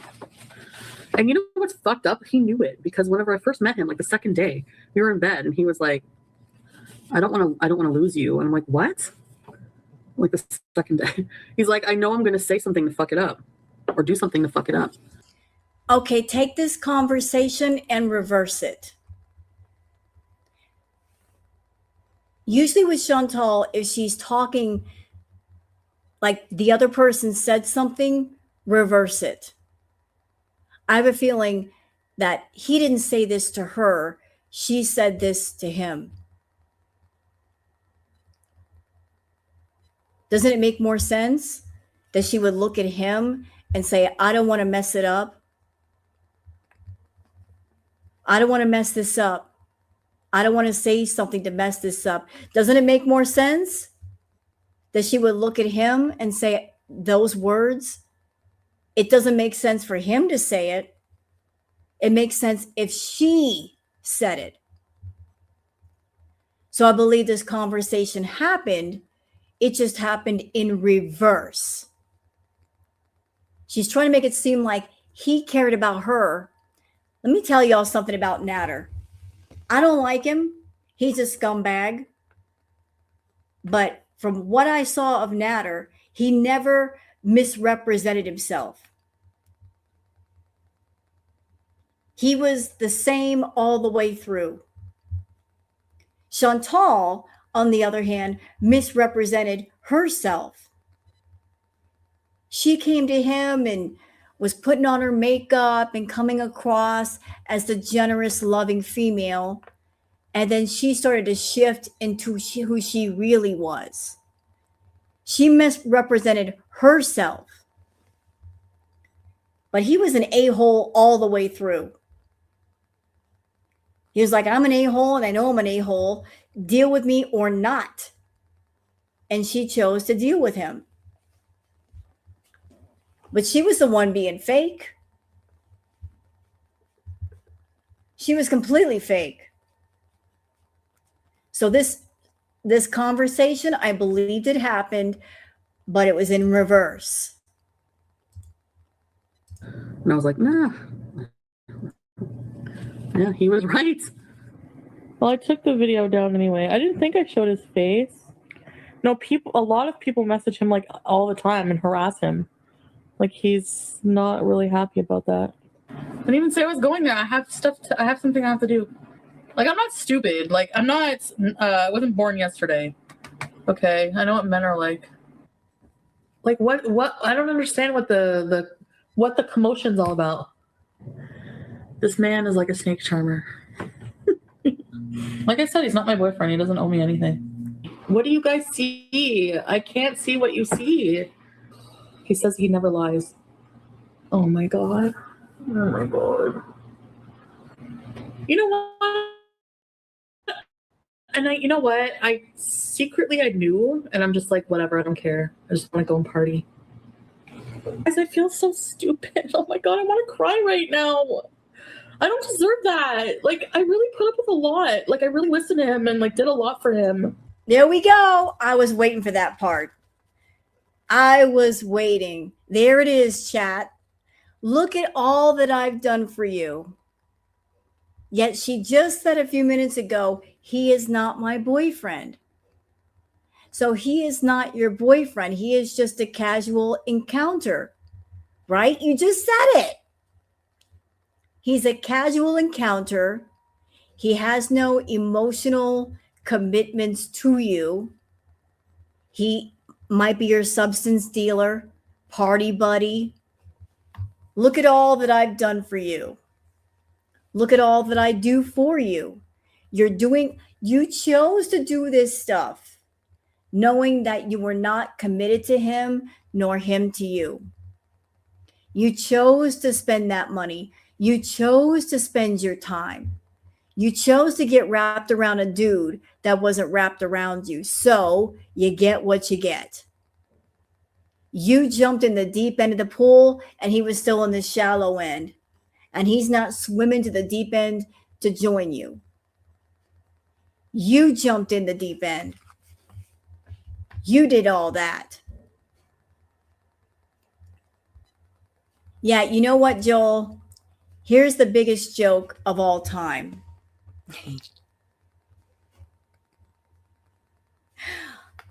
I will always say it. I think when Foodie met Natter, she met her match.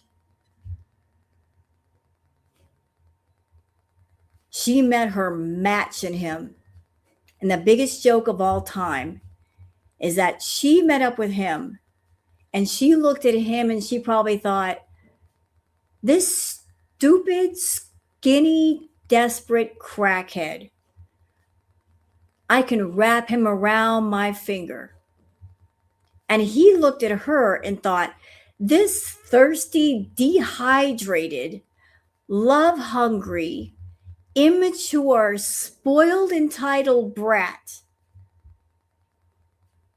desperate for love, I can wrap her around my finger. And they locked horns and they figured out they underestimated each other.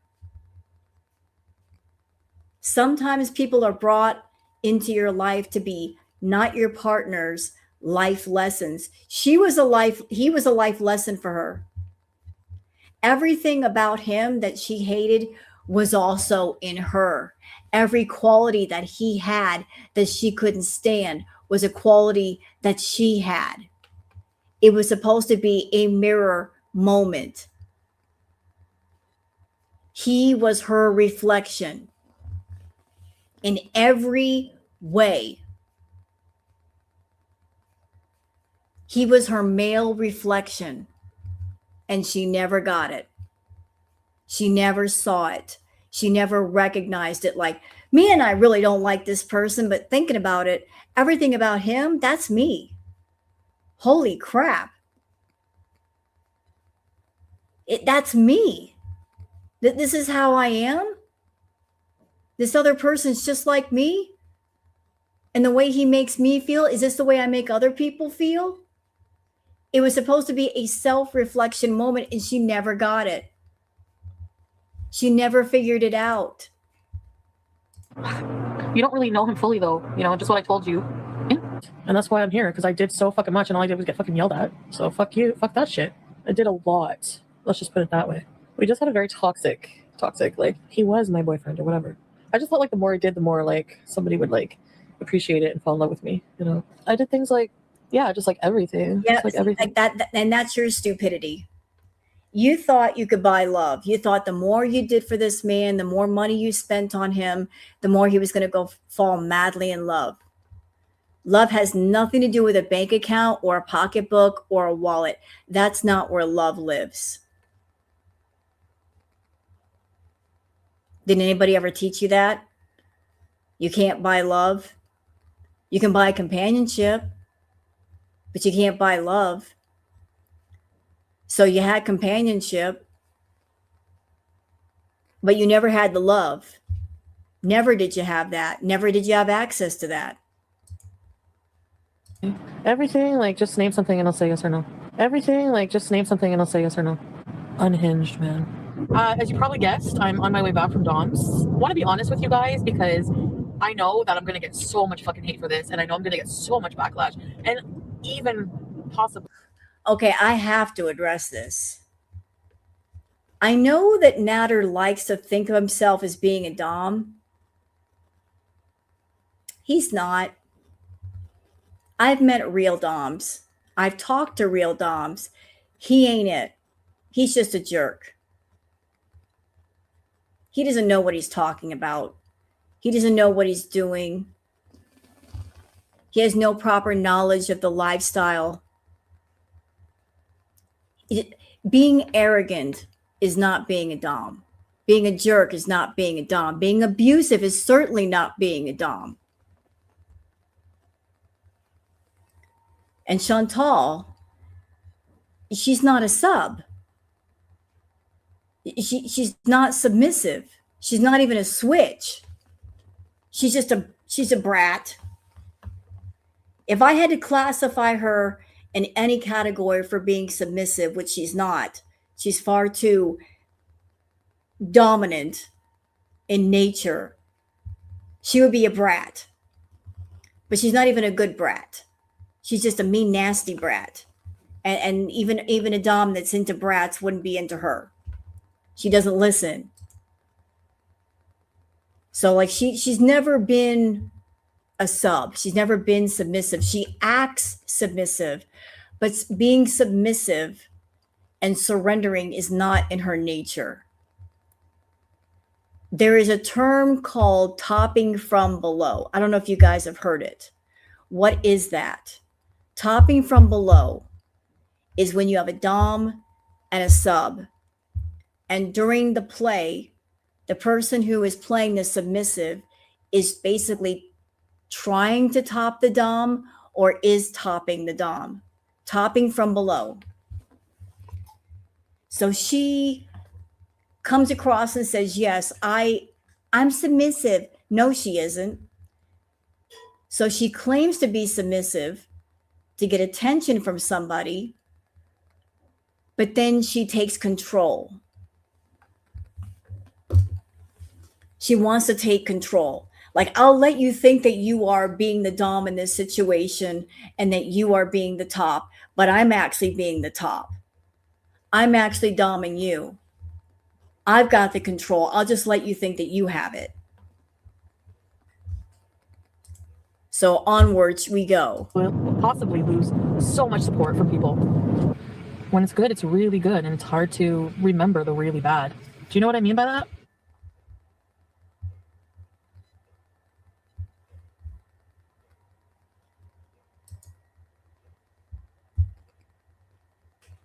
I mean, don't people deserve chances? I don't know. We had a really bad fight when we were like under the influence, way too much stuff. Went in and he had made like all good food. We talked, obviously. That's what I mean though. Like, you shared what you do with somebody and they turn it against you. Like, I'm just living my life, people, and I'm just sharing it. Don't support me. I don't care at this point. Like, seriously. I'm not even saying that I'm back with him. I'm just saying I went there to bring his stuff and we talked and everything. That's it. Yeah, I do think there is some good in him. And I know that things got really bad when we were coked out. Stupid. I know you're all shaking your head at me thinking, what a stupid bitch. I don't understand what the problem is. I've made my decision and that's it. I don't care. I know, whatever. Everyone's canceled their membership. Fine. Like I said, like, you can't fucking block me. Like, if you don't do this, I'm going to cancel my membership. Well, then fine, do it. If you want to stop talking to me because I'm seeing somebody you don't approve of, that's your problem. Why is that my fucking problem? That's why I'm angry. Why is that my problem? I hate when people fucking say, you're pushing people away. You're pushing people away. Why am I pushing people away? They're the ones leaving me. I'm not doing anything. And you know what? I don't know if Foodie will ever see this. I've heard that she's live right now. I'm not sure. But Chantal, you messed up. I'm 1,000% certain she's talking to Natter. She never stopped talking to him. She was talking to him all the way back in Kuwait. She never quit. Because one thing about the girls, they don't let men go, do they? They hold on to people. And she's also a bit of a narc. And what do narcs do? They only let somebody go when they've got somebody else lined up to take their place. And she doesn't have anybody new. So what do you do if you want some attention? And you've got people from your past that you have access to. You hold on to them because there's nobody new in the picture to put your fixation on. So there's nobody new around, right? So what are we left with? We got Salah, who's not around, possibly ghosting her, and we've got Natter. And Natter might be her Dr. Feelgood substance hookup. So of course she's going to talk to him if she needs substances from him. She's not going to let go of her Dr. Feelgood if she needs those feel-good substances, is she? If that's who she's getting stuff from. But she's been doing all that horny talk lately. So she's horned up and looking to get her bells rang.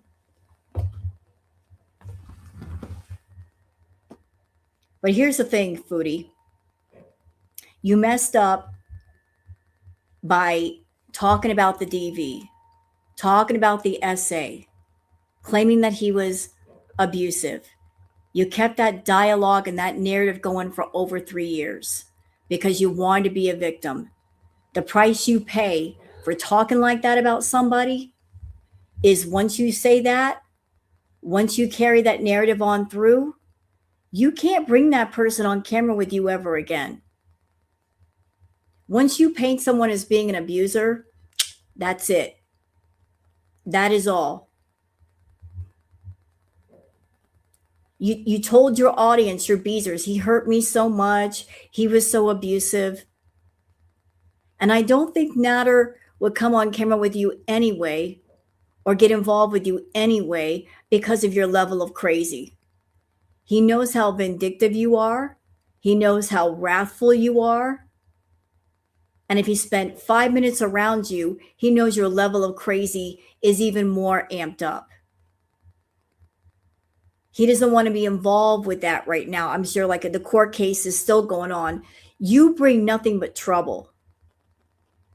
The juice ain't worth the squeeze. So the most you're ever going to get is sneaking around behind people's backs to go see him. But you don't you lost the ability to bring him on camera and use him as content again. Those days are over. You messed it all up. You made a shit ton of money calling yourself a victim. You made a lot of money off DV talking about SA. You want to be a victim? You got what you wanted. You can claim victimhood even though it ain't true. But the price you pay is that Natter is forever in the background. You can't bring him on camera anymore. Cokie, that's right. I guess it's Miss Cokie now. I just want to go home. I'm just going home.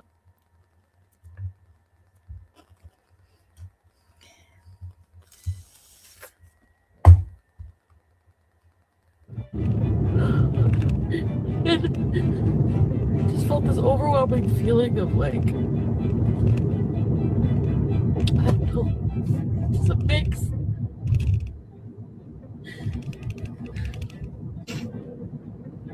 I think this is just more situational. Like I've just been going through so much. We later found out all of this, her being upset, was because he told her she couldn't spend the night at the crack house. So she's this upset just because he said, go home. I don't want you spending the night. She didn't get her way. She wanted to spend time with him. And look at what she's doing now, chat. Look at the way she's acting now. She's over there running around, probably seeing him on the down low. Look at the way she's been behaving. Does it not feel reminiscent of Crackhead Olympics? And the only difference is she can't come right out and say, yeah, I'm seeing him. Tell me what you think. Do you think he's in the picture? Like all of her mood swings and getting bitchy. We know this. We've been here before. This is what it felt like then. She's mad because she's not getting her way.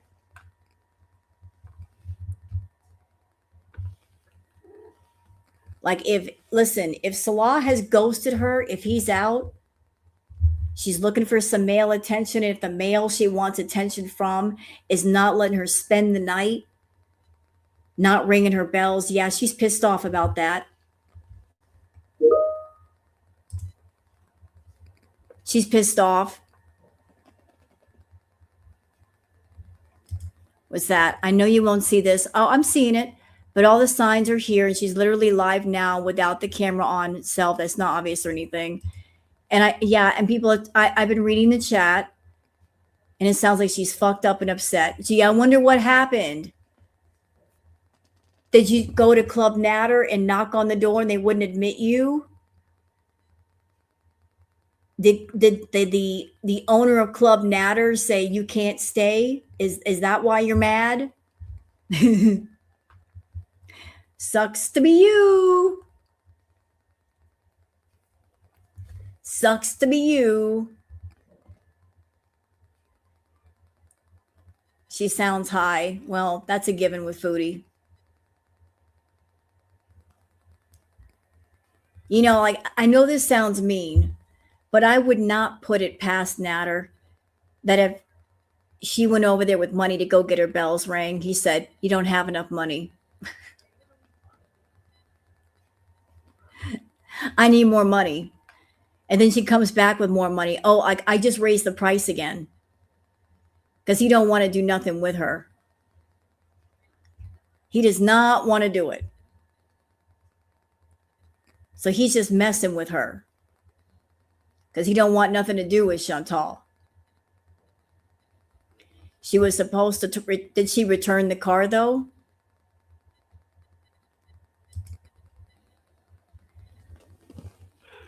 Listen, I saw the condition of the car. I saw a picture on Twitter. That car was messed up. That car was messed up. There was a big old scratch on one of the doors. That car was dirty. And you got to know the upholstery's all messed up. So I don't know who rented the car for her, but I hope they're ready for a large damage bill. I hope they're ready for that. I think she bought a car on loan. Locke, I respectfully disagree, given her bankruptcies and all that. Like, look, we're talking about Foodie. Her main objective is to satisfy her addictions. She's not going to spend money on a car if she can put that money on fast food. And given her bankruptcy, she doesn't want any purchases on her name. She'll rent a car before she buys a car. You hear me? Like, if she's got a choice between $2,000 for a car and $2,000 for fast food, she'll take the fast food. Because those addictions matter to her. But that car was messed up. It was all scratched up. Who knows what she did on the inside upholstery, pooping herself, maybe, and spilling things. That I'm sure that car was messed up. So let's keep going. More than just mental health, you know? It's more like... I wasn't hurt physically or anything like that. Only emotional.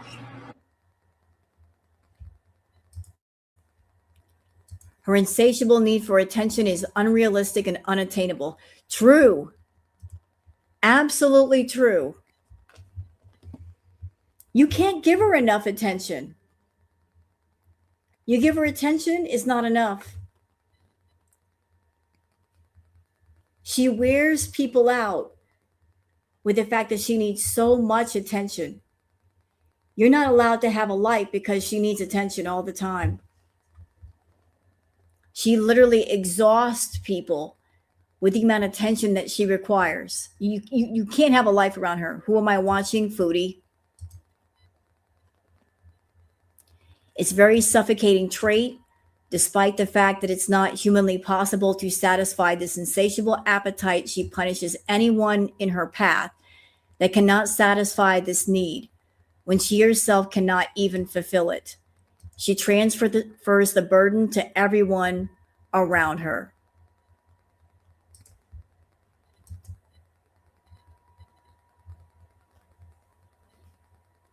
I think I just like when I feel really mentally stressed out about stuff, I just need some space.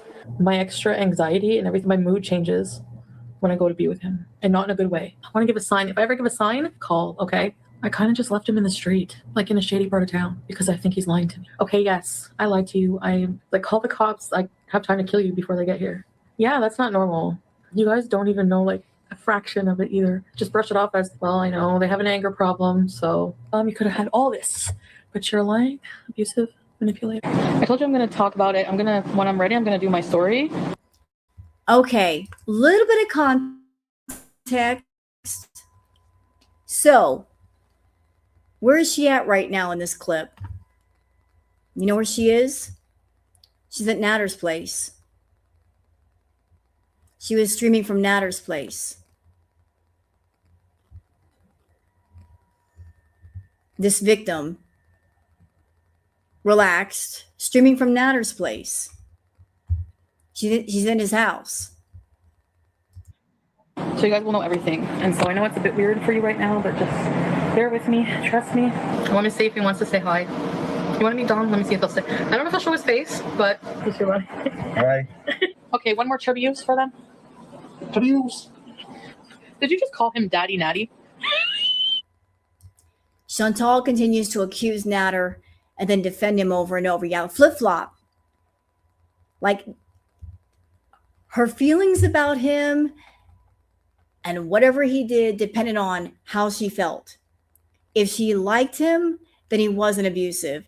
If they were fighting or he didn't get her what she wanted, suddenly he was abusive. So him being abusive wasn't about him being an abusive person. It all depended on her mood. If I'm mad at you, I'm going to tell everybody that you abused me. If I'm good with you, then you're a good guy and nobody understands you.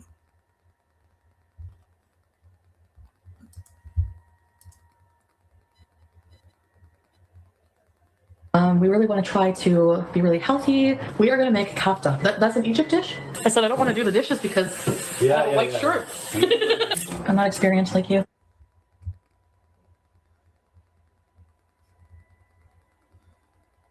Foodie Beauty and Daddy Natty. Every time he uploads a video, 20 people send them their tits. I didn't even have one Nashi this week. I'm losing my identity here. Nice makeup, but let's go eat. What a day. You guys had us all day. And I'm really glad that you guys are out there with your relationship.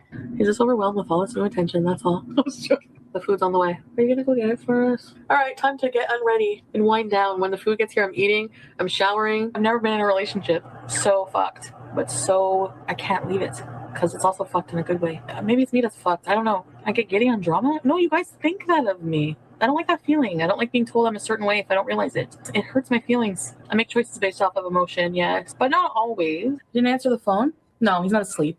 Oh, end your stream and then call me. So I did. I called him like fucking 100 times on Messenger, on phone. No answer. Unhinged. I called him on Messenger 100 times. Like this, the clip that was just before this one, like how she was praising him, everything's good, blah, blah, blah. And then this.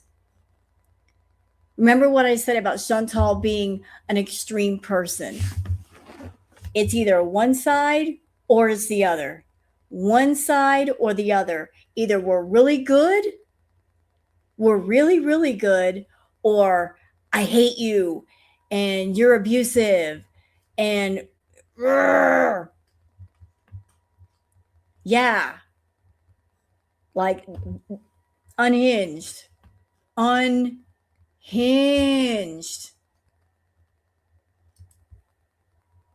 Sir, yeah, I verbally abused him.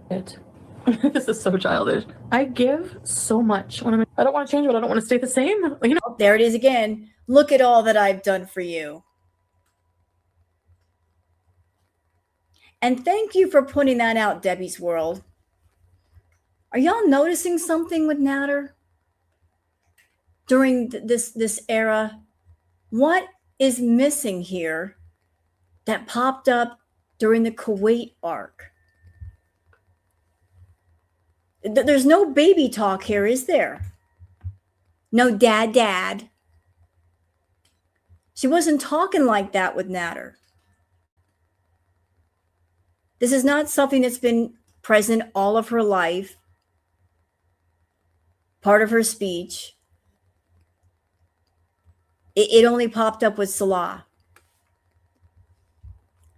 which is why we all thought it was weird. It's like you didn't talk like this with Natter or BB or even Pete's, but suddenly with Salah, you're talking like a baby. Weirdo. Like you change the way you talk based on who you're with. You take on different personalities and personas with different men based on what they want or what you want or who you want to be. So while you were with Pete's, BB, and Natter, you were a grown woman. But when you're with Salah, you wanted to basically infantize yourself. That is so weird. So weird. Just ew. You know what I mean? I think you just want to talk to a bunch of people you will never meet who have your full attention. Yes. I woke up feeling like crap, anxiety, then I just tried to escape all day. I get a high just from being around him. I don't even need to be freaking do weed anymore. Honestly, like when I'm there, it's like we have a good chemistry. I don't know. I mean, I don't know how many times I'm going to go back and forth with this. Everyone's mad at me for what? Well, then I don't have to go live at all. Everyone can unsubscribe and I just want. And can I just say something about like her little drive to Natter's former residence? To me, that screams stalker behavior. That screams obsessive stalker behavior. Because if somebody is obsessed with another person, their level of obsession could reach a level to where even if they're not around the individual, even if they don't see them in person or cross the street, it just makes them feel good to be in the neighborhood where they live. Like if I can just park and sit in front of your house for hours, or if I can walk through a park that so long ago we walked through, that makes me feel good because I feel close to you. It's a way for the person who is obsessed to feel close to another person. This is obsessive stalker behavior. I mean, let's expand it further. Think about all those pictures of her and Salah that she AI'd together. Pictures of her and Salah and the cats. A way for her to still feel connected to Salah, to feel close to him, even though he doesn't want to be close to her.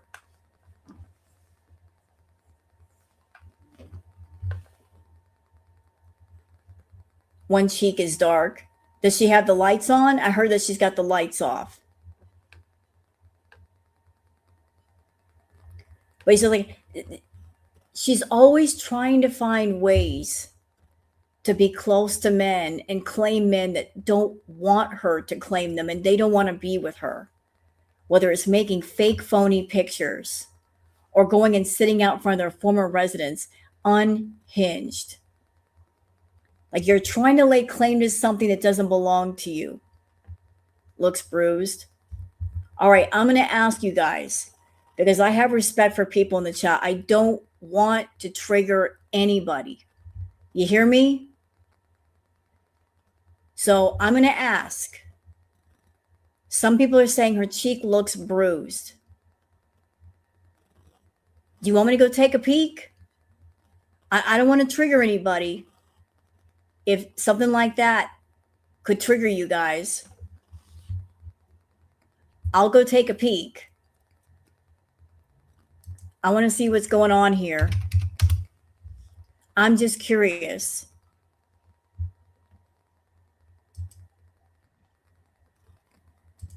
I'm looking. Chantal Gucci is sniping. I don't see a bruise on her cheek. I see her sitting on her couch and she's sealing. She looks fine. I'm looking at her right now. She's sitting on her couch. She doesn't look like she's in distress. She's got her hand up on her. I don't see a bruise. Her face looks normal to me. She's kind of sitting in the dark a little bit, but she looks fine.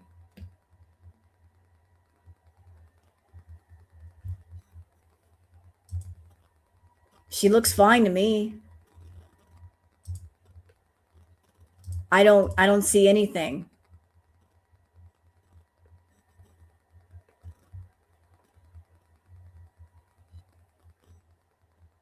I mean, she's kind of got the lights off.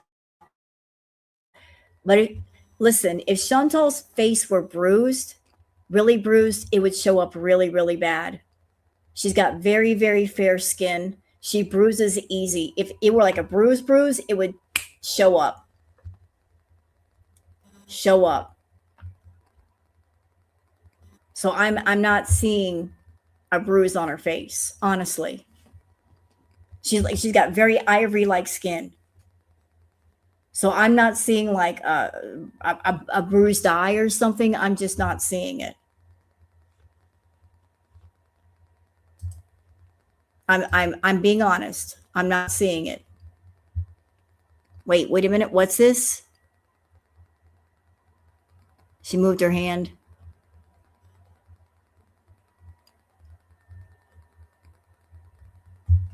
I'm seeing what y'all are seeing.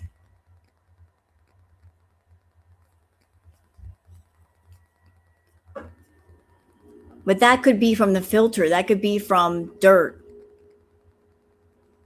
She needs to move more into light so I can see properly.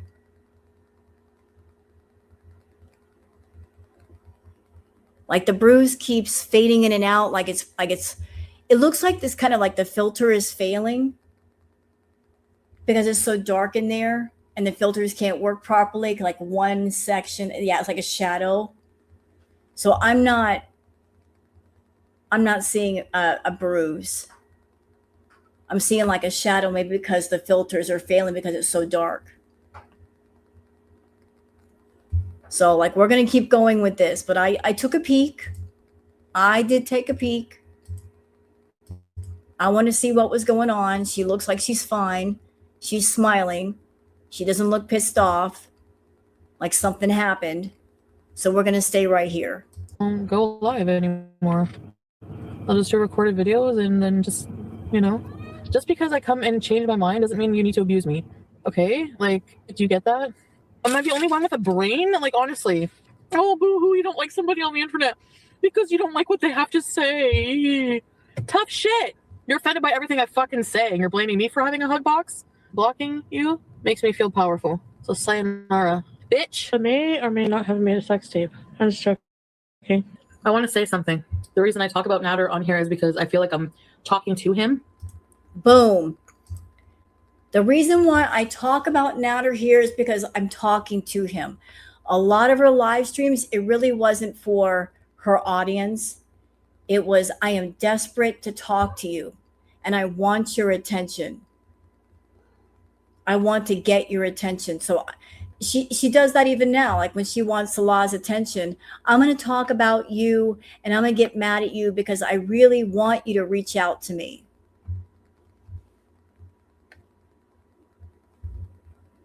Like she uses the wrong methods to get someone to reach out to her and talk to her. I'm going to be hurtful and I'm going to be hateful because I'm trying to force you out of your silence to speak to me. That's the wrong way to get somebody's attention.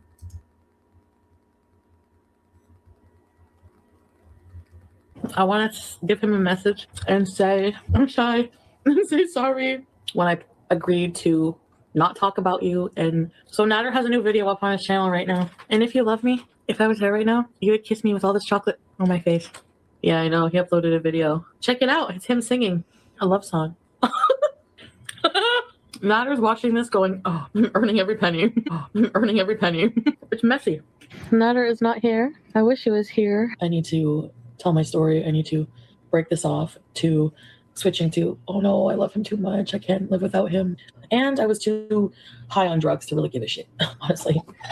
Or being really rough during sex, or he got mad at me like for something during sex. And it was like something really stupid that I didn't feel comfortable doing, like a position or something. And I don't know. Anyway, and just like, and then we went upstairs and we had sex. And then all of a sudden I just felt like something like he grabbed my face really hard and was like pinching it. I felt like something like hard in my face. I didn't see him hit me, but I feel like punching me in the arms a bunch of times. And like, I was like, Nader, I'm like, he's like, why do you do this? Why would you go online and talk shit about me? I'm like, because you fucking did it. You fucking abused me, Nader. You don't even care how it fucking affected me. You don't own it. You don't care. So what is abuse? What does she consider abuse? Because her definition of abuse is different than mine. Her definition of abuse could be just somebody not returning her phone calls, not allowing her to stay the night when she wants to. She looks at that as, you're being abusive. You're not giving me what I want. You're not spending time with me. In Chantal's world, you're being abusive by not giving in to her. Like, she will call things like that as being abusive. So he grabbed her face, huh? Never saw a bruise on her face. Never once. I would have noticed. Yeah, a lack of attention is abuse to her. You're abusing me. You're not respecting me. You're not giving me what I want, so I'm going to punish you by coming online and talking a bunch of shit about you. Yeah, thank you, Melvin. You tell her no, you're an abuser. If you tell her no on anything, you're being abusive. Thank you, Havasu Mom. And she was on blood thinners back in the day. Good, important point. She was on blood thinners and she bruises easy. If somebody had even grabbed her face hard, her whole face would have been bruised. And girl world would have seen it. Never saw it. Never. The only bruises I saw on Foodie were the bruises from consensual relations on her chest and on her arms. And she said, oh, I'm okay with these bruises. They were consensual. Okay, so they are. So how do we get here that when you first started seeing him and you guys were having rough relations, consensual relations, you were okay with that? But then once he starts telling you, no, I don't want to spend time with you, suddenly he's an abusive dick. How do we get here? That you guys are having rough sex and you're coming on camera with those bruises and you're showing them off. But the moment he says, I don't want to spend time with you, suddenly he's abusing you in all kinds of ways.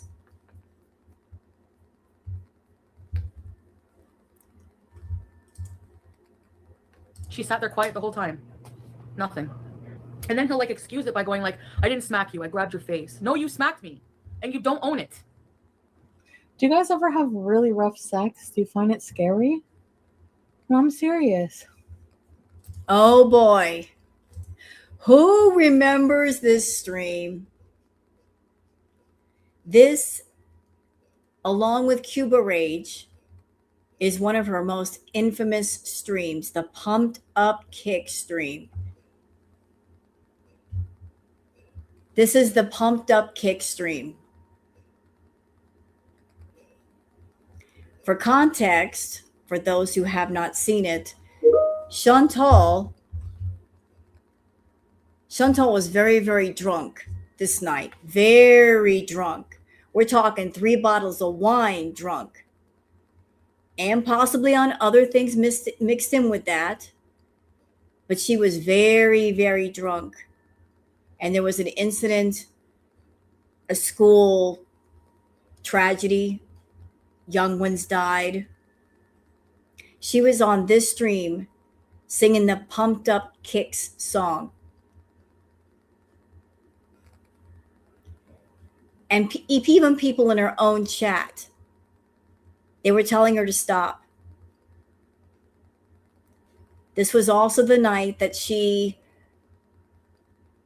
I don't want to trigger anybody, but she kind of forced herself on Pete's.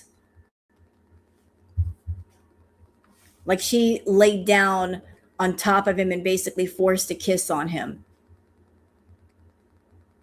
And you'll see that here. But there's also another part to that is not shown, I don't think. Like she got in front of, like the part that's missing is before this kiss happened, like Foodie's very, very drunk. And you got to understand that Foodie is much bigger than Pete's. Like she literally got in his face. And she's like, yeah, she was talking to him and she was basically in his face, grabbing onto his arms, saying that she was an asshole and trying to reaffirm that she wasn't going too far. And then a few minutes later, the incident happened with him. But she was being very physically intimidating to Pete's. But this was the Pumped Up Kick stream.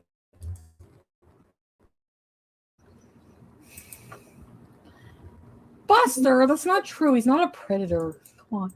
He's never like made me do anything I don't want to do, but he likes to be in charge. Okay. Y'all hear that? She said about Natter, he's never made me do anything that I don't want to do.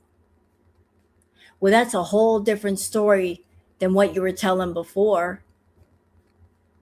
You were trying to insinuate that he committed SA on you, but here you are drunk and confessing, he never made me do anything that I did not want to do. So what you're saying is everything that you did with Natter was consensual, right? Because that's what that means. It means everything that happened with Natter was consensual. But that's not the story you told before. That's not what you said. Yep, drunk tongues speak truth sometimes. I like that. What soberness conceals, drunkenness reveals. Hey, Pizza. So she was drunk and she was talking some truth here. Do you guys ever have really rough sex? Do you find it scary? Do you think Natter's an asshole? Yes. Why? Because of almost everything you've told me about. What? Which is what? He's controlling. Yes, that's true. The time he hit you. He hit me.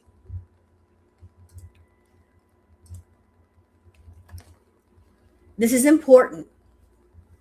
Why is it important? Because she said he didn't do any, she just said before Pete walked in the room, he didn't do anything that I did not want him to do. So she would go off with Natter, go to Natter's place, talk trash about Pete's to Natter, then come home and talk trash about Natter to Pete's because she wanted both men fighting over her. She wanted to put herself in the middle. But she told Pete's, yeah, he hits me. When that's not true, he never hit you. So you're telling lies to your ex-fiance saying all this stuff about Natter that ain't true. But go ahead, Foodie. No, he smacked me. So which is it? Did he beat you or did he smack you? See how the story changes? First he beat her and then he smacked her.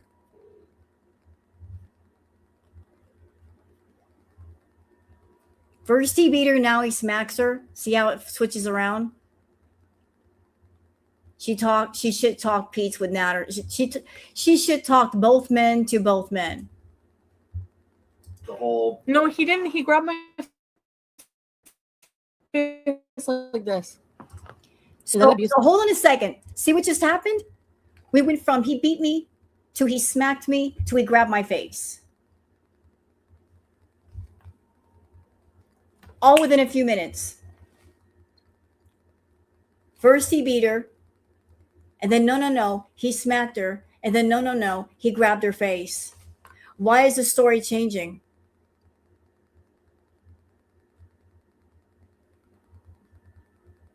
See how the story changes? Just like she claimed at first, oh, he put out a cigarette on me.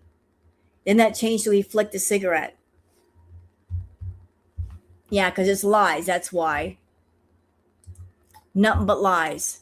I didn't lie on the text. I think I exaggerated out of anger. What'd you say? Say that again? Say it again. Yes, that's true. the time he hit you, He hit me. No, he smacked me. the whole No, he didn't. He grabbed my face like this. See? This bitch beat me and then he smacked me and then he grabbed my face. Fuck off. Liar. He didn't do none of that. He didn't do none of that. None. Is that abusive? I didn't lie on the text. I think I exaggerated out of anger.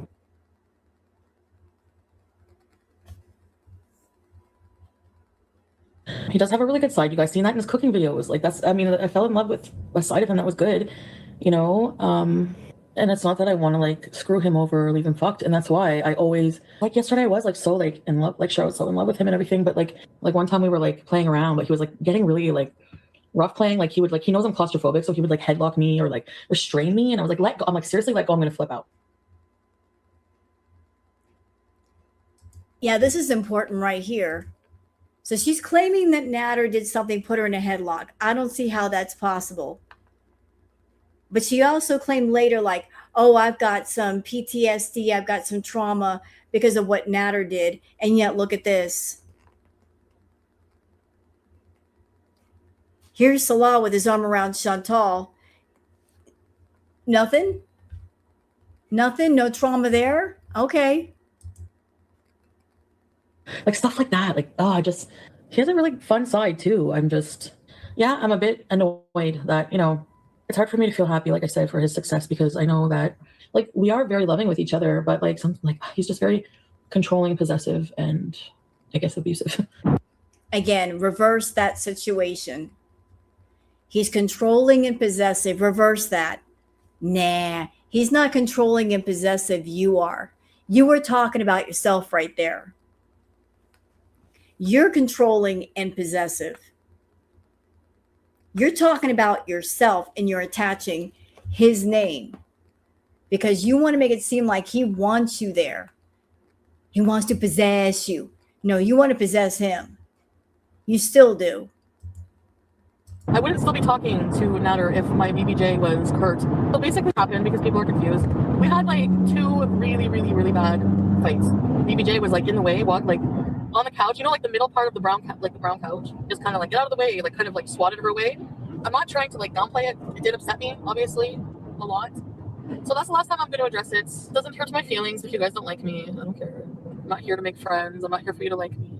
Nobody kicked my cat. I didn't lie on the text. I think I exaggerated out of anger. I didn't lie on the text. I think I exaggerated out of anger. Actual grape. Oh. This. No. Like, we're going to slow this down, bitch. I want everybody to hear this. I want everybody to hear this. So anybody who's watching who might be a beezer, lean in. exaggerated out of anger. I didn't lie on the text. I think I exaggerated out of anger. Actual grape.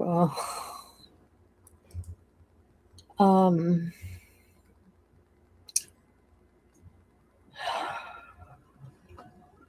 Say it. So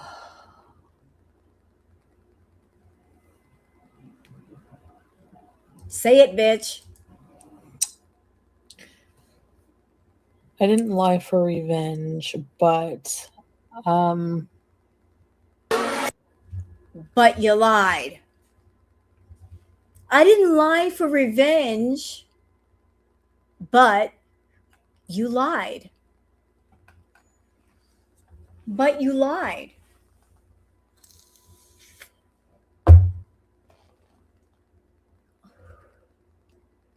I didn't lie for revenge, but I lied.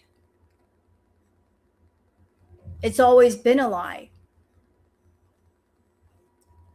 She will lie for revenge. She will lie for vengeance. She'll lie for control. She'll lie out manipulation. You won't be with her. She will try to manipulate you to be in a relationship with her. I didn't lie for revenge. So here's this person claiming to be a victim, but yet she'll lie about abuse. I didn't lie for revenge, but you lied. You've been lying. This whole time you've been lying. And you going to his house and sitting in front of his old house proves you're not a victim. Because no victim would ever revisit places that might give them bad memories. That's just messed up and stupid.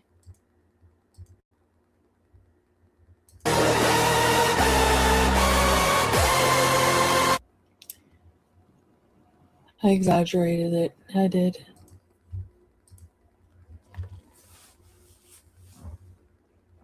I didn't lie for revenge, but I lied. And I exaggerated it. The fuck? I exaggerated the claims. What any bees are watching, what more do you need to hear? What more do you need to hear?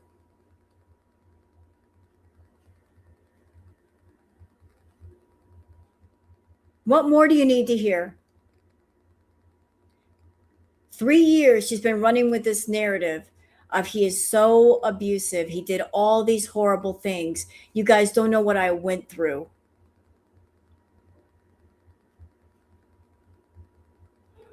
If she had been hurt the way that she claims she had been hurt, she certainly would not be talking about him. She would not bring up his name. She would not go to places where he used to be. She wouldn't bring him up all the time. Real victims don't do that. They want to put as much physical, emotional, psychological space between themselves and the people that cause them trauma as possible. They want to get away from it. They don't want to get close to it. They don't want to stay close to it. Hey, Boggs, come here.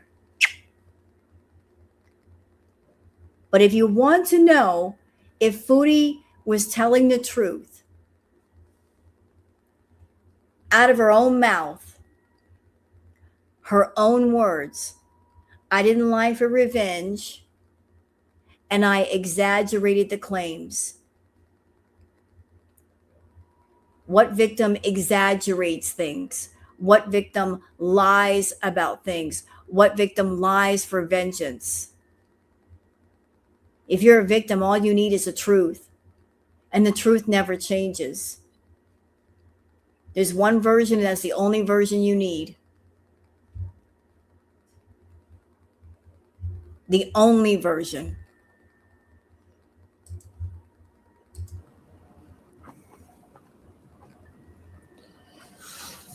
So basically, no, I'm telling you the truth, actually, Wilhelmina. So that's what you're asking. Yeah, now she's telling the truth.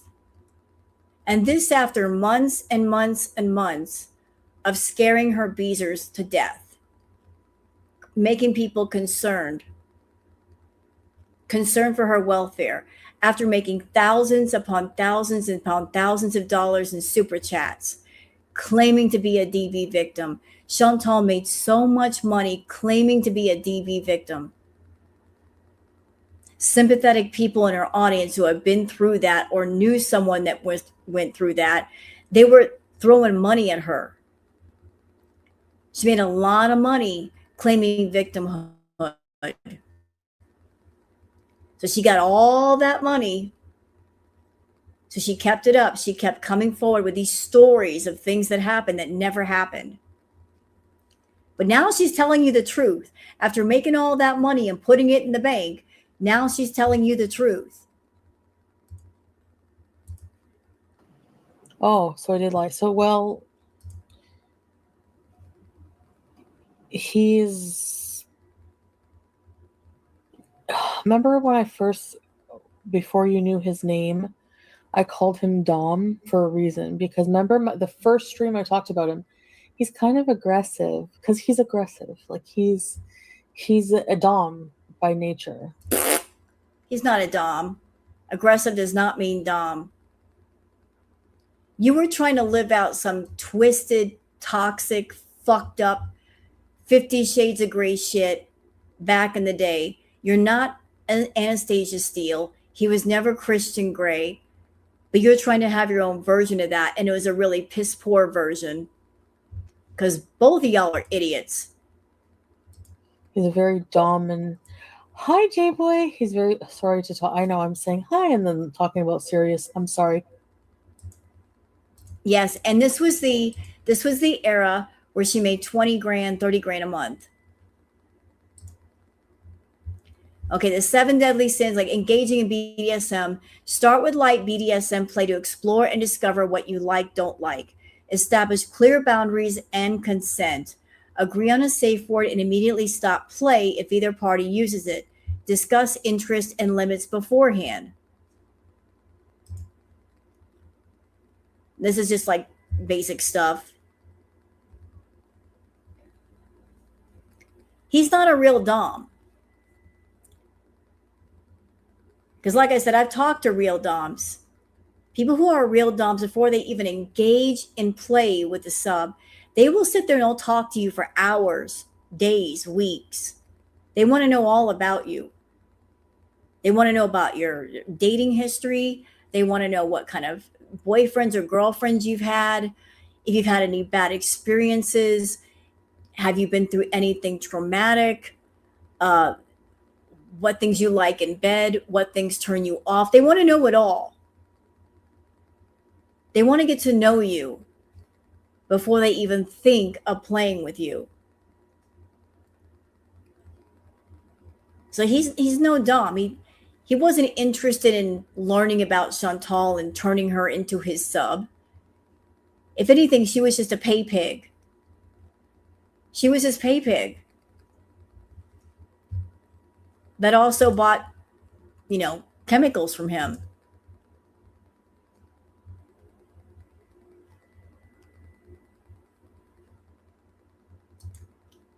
Thank you. It is forbidden to twist consensual acts into abuse when you're angry, because that is not BDSM play. That's just straight abuse. Because one of the main pillars of BDSM is consent. Always has been, always will be. The real play is it involves consent.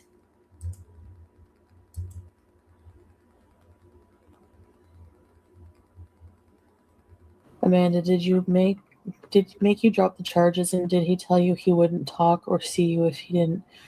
No, he didn't make me drop the charges. No.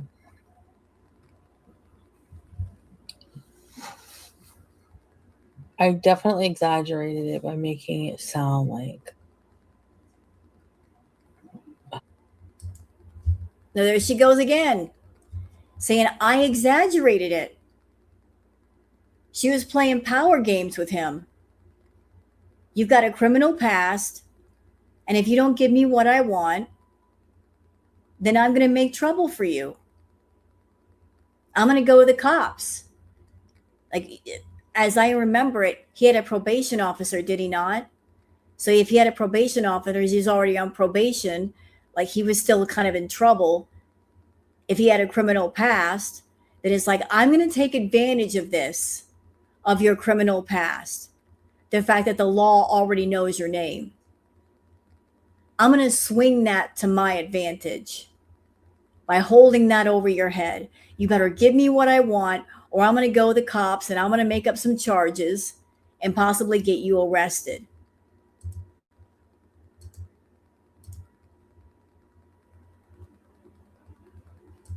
Well, I don't remember even what I said, but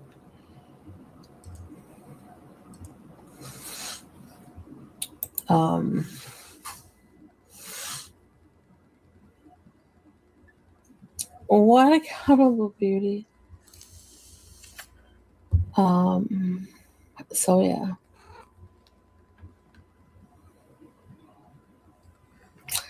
So that's all I'm gonna say.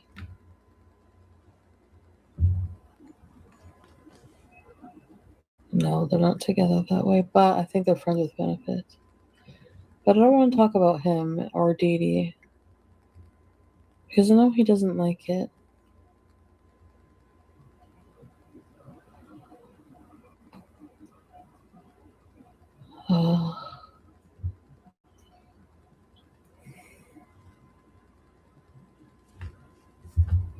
I really wish I could see what you guys see so bad.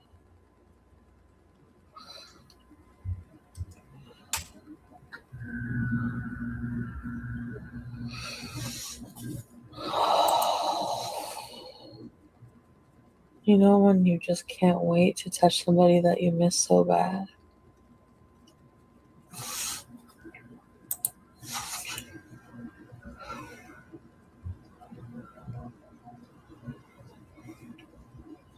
I might have a mental disability. I don't know. Mental IQ of a teenager. Really? Maybe, Kristen. I don't know. When it comes to love, yeah. I've always been that way. I've always been stupid when it comes to love. Eloise.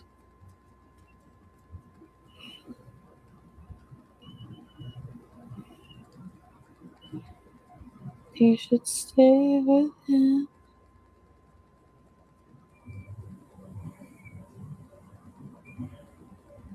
You should stay with him. You know, if you're so outraged, you don't have to be here. Oh yeah, Brooke, bye. See ya. Grant, bye. Brandy, do you want me to block you? Because I will. I know I was late, guys. I'm sorry. And I knew you guys were going to think that I'm prioritizing his stuff over mine. But I had a really good meal. I really, really like when he cooks for me because I feel like it's almost like a way of bonding, like love bonding. I know that I don't keep my word, and I want to get emotional. I just feel like fucking crying all day today. You know, if we did like end up in a relationship or something more serious, like at least he would have like a way to like that would be like something like productive, like, you know, like a good career and something to work on and stuff. So I have a story time for you, and I'm telling you this. And Nader, if you're watching this later, every single time you're a friggin' abusive asshole to me. But she just said he doesn't lay a hand on her. Every time you're an abusive person and again, what we consider to be abusive is not the same as what she considers abusive. Let's keep that in mind. What we think of as abusive behavior is not the same in Foodie's world. In Foodie's world, not returning her phone calls is abusive. Not letting her come over is abusive. Not answering her text is abusive. Not spending time with her is abusive. Not listening to her for hours on the phone while she vents to you is abusive. Like, her way of looking at abuse is very broad. You piss me off in any way, that's abusive. Telling her no is abusive. So you can't look at abuse the same way that she looks at it.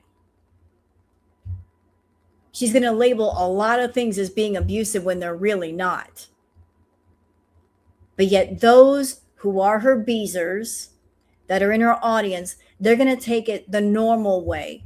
Oh, like if she says this person's abusive, they must have been really abusive. They might have put their hands on her or something. No, she's just not getting her way. You got to look at it from that angle, from that lens, because that's usually what's going on. That she feels slighted or rejected or turned down. And she said that she's going to use a very triggering word, abusive. Look at her latest post. On her community post, is that where it is? Hang on. What did she put this time? Foodie, go to bed. Fuck's sake, aren't you tired? Go to bed, bitch. I'm busy. Get out of here. Get out of here. Her latest community post, it says the same thing that I reviewed earlier. That was earlier. I just see the one where she's talking about, like, the person saying, tell Nader we said hi. I covered that earlier. I thought it was something new. Seriously, she needs to go to bed and get some sleep. She's on a high. She's not tired. That's okay. She'd be high and not tired. But I just took a peek at her. She's laying on the couch again. She's fine. No, it's okay, Mrs. Peel. I did see that earlier. And she got mad because somebody says, tell Nader we said hi. And she went off on him. Yep, here we go. Abusive equals when she doesn't get her way. This is borderline blackmail. Sure is. Sure is.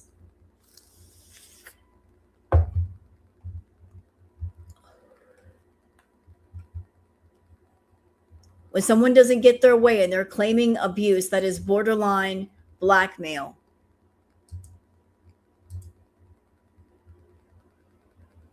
I'm gonna out it on the internet, okay?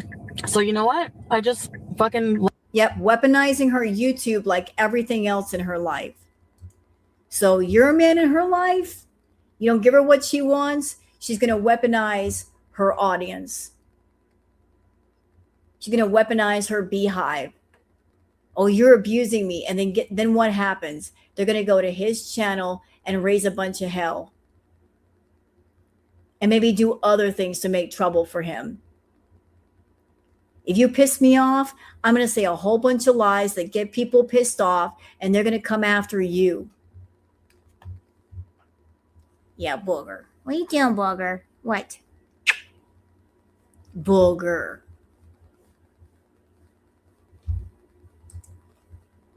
Left him at the pharmacy with his fucking STD prescription, and his phone is here. This is my phone. I'm so done. You know how much shit I got for talking about him online?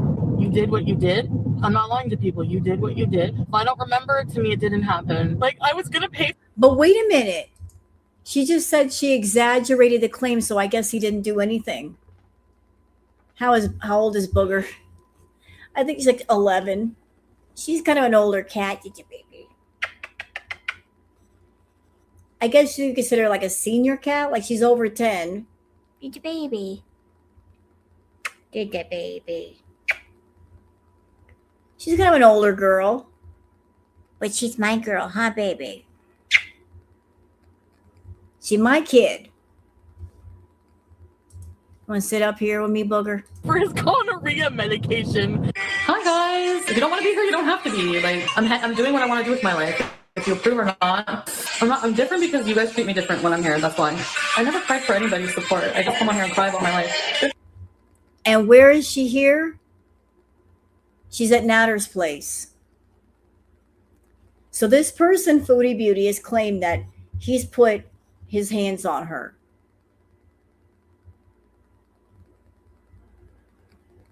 Right? That she said that. He put his hands on her. He's flicked cigarettes at her. He's put out cigarettes on her. Does she look in any way tense here? She's in his house with him. And if somebody had done those things to you, would you be nervous or what? Wouldn't you be a bit tense if you saw that side of somebody, if they went that far? But here she is just partying it up.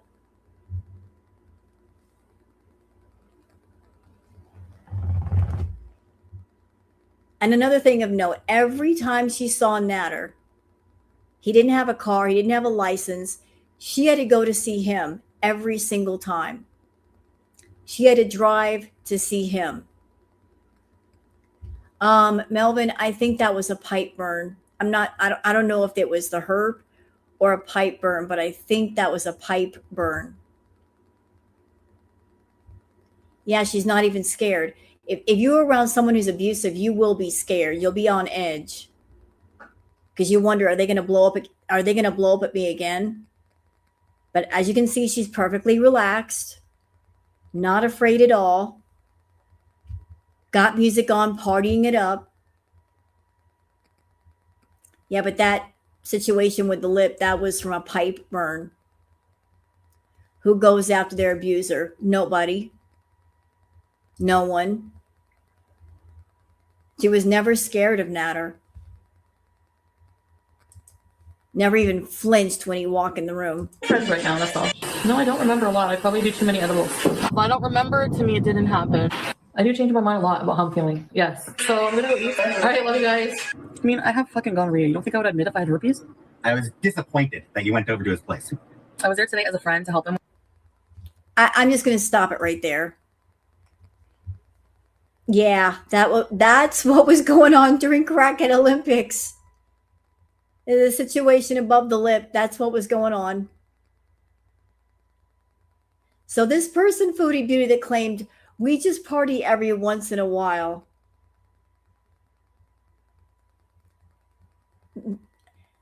The first time she saw Natter, spent time with Natter, she smoked out of a strange math pipe. Somebody had left their math pipe at his house, and she smoked out of it. She didn't know the person, but she picked up a math pipe that just some random stranger left there, and she smoked out of it. Like, I don't care. Imagine that. Picking up a math pipe, just some random stranger's math pipe off the floor and smoking out of it. You don't know where that pipe has been. You don't know who smoked out of it. And you're going to put your lips on it. Ew.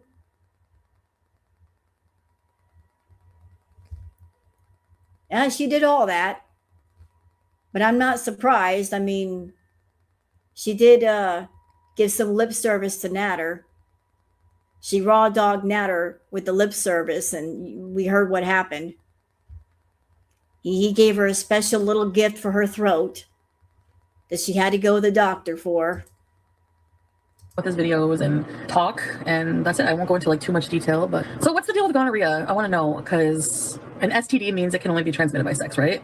I did Google gonorrhea. I'm still confused. Anyways, I'm not trying to defend my choices. Yes, I'm stupid. Yeah, I'm trying to get reassurance he didn't cheat on me. Yes. Is there any possibility at all? Okay, well, then I will have to talk to him. Okay, this is how stupid Foodie is. So Natter told her the reason why she got gonorrhea was because she was dirty, because of her hygiene, not because he transmitted something from himself to her. That's how dumb she is. She actually wanted to believe that he didn't give something to her. He tried to say, oh, it's because you got bad hygiene.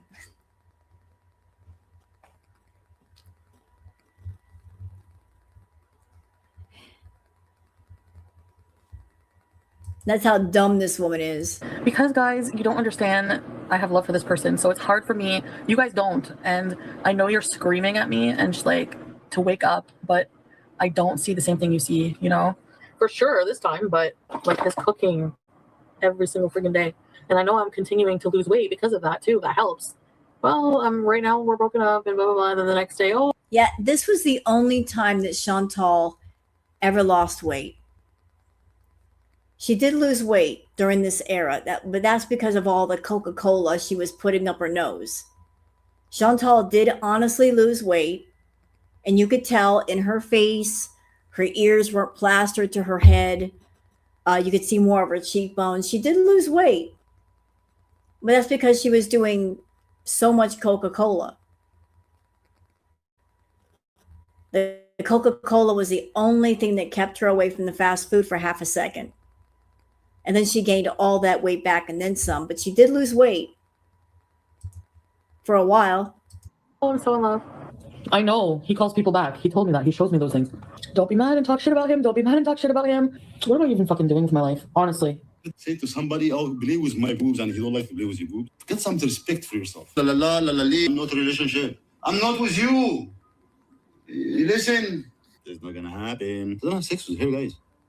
She wish. She wish. She wish. She wish. She wish. She wish. She wish. It's not gonna happen. I'm gonna talk shit about you online because I'm fucking mad at you. I hate you. I'm gonna talk shit about you online because I'm fucking mad at you. I hate you. Because I tried to call him, and he's on a messenger call with somebody. I don't know who. Have fun with your fucking horse. I don't want to be in this mess. Like, I don't know, if I believe him or not. Like, May Anderson uploaded a video. She was SA by Natter. What? I remember Natter telling me a couple days ago that there's this super fan of his that was messaging him. That's right, May. You tell them.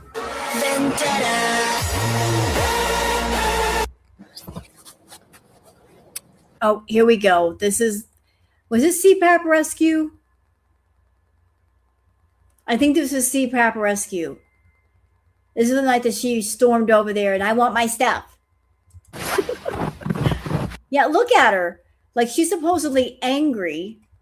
And look at her like she bends down to the camera and she's giggling. And yes, justice for May. I hope that May does get justice for what happened to her. And Chantal was going after May.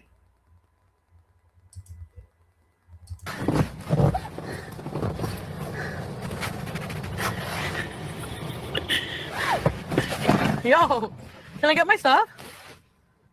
What a psycho. So you start off, you're angry at him, and then you're like giggling and laughing, and then you're back to being mad. You're a fucking psycho, dude. You're psycho. Let's go over that again, like how psycho this bitch is. Okay, watch this.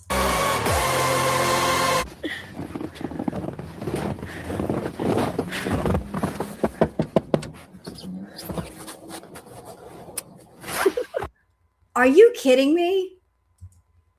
Did y'all just see what happened? Like, she's knocking on the door, she's waving through the glass, and she's blowing a kiss to this guy who was her abuser. She's like, knock, knock, knock, waving through the glass, blowing a kiss. You're going to do that to your abuser? Hi. Oh my God. She's so happy to be there.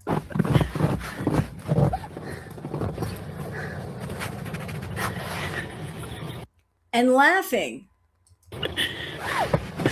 Yo, can I get my stuff? If you knocked on my door and I didn't answer, and you helped yourself and opened my door, there would be a huge problem for you.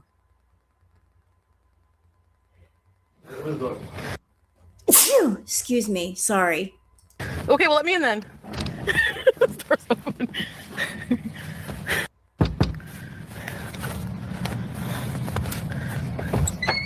I want my stuff. That's annoying here. I want my stuff. That needs to stop. Call the cops then. Huh? Call the cops. Call the cops? Yeah, I want my stuff. That is just crazy. Not even 5 minutes ago, she was laughing and giggling and looked happy. And then we go from happy to angry. Thank you. I'm sitting here. I want to cover my nose. Sorry, but look what I got in my arms. I got 10 pounds of cat. So I'm just like, I'm trying to not sneeze on her. I got cat paralysis. Anybody is got a pet, you know about pet paralysis. Like they lay on you and you don't want to move. They just park themselves on you. You don't want to move. You don't want to make them uncomfortable. I got cat paralysis right now. So Booger's parked herself, like she's parked on my lap. I got one arm. Look what I got going on over here. Look at this sad situation. Look at this baby. What are you doing? You want down? Okay, you want down. My arm fell asleep. All right, let's keep going. I don't call cops. I will. I want my stuff. Cool. Let me get my fucking shit. What's your problem? You want to call the cops? I want my Let me shit. know. I want my Go, shit. Go 911. Go 911. For real? 111. For real. They're gonna give you the stuff right away. Give me my stuff. What? I want to. I'm here to get my shit. You said I Call can. the police, I give it to you. You said I can come get my I stuff. give it to you. You said I can come get my stuff. Exactly. So go let me get my shit then. That's not the way it is done. In a breakup, if you need to get your things, both parties agree on a specific date and time to retrieve belongings. You don't just show up demanding things. That's true. If you leave your stuff at somebody's house and you want it, then you call them and say, hey, can I come get my stuff? When and where can I get my stuff?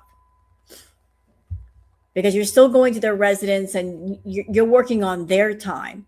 You chose to leave that stuff over there. So if you want it back, you got to do it in a respectful way.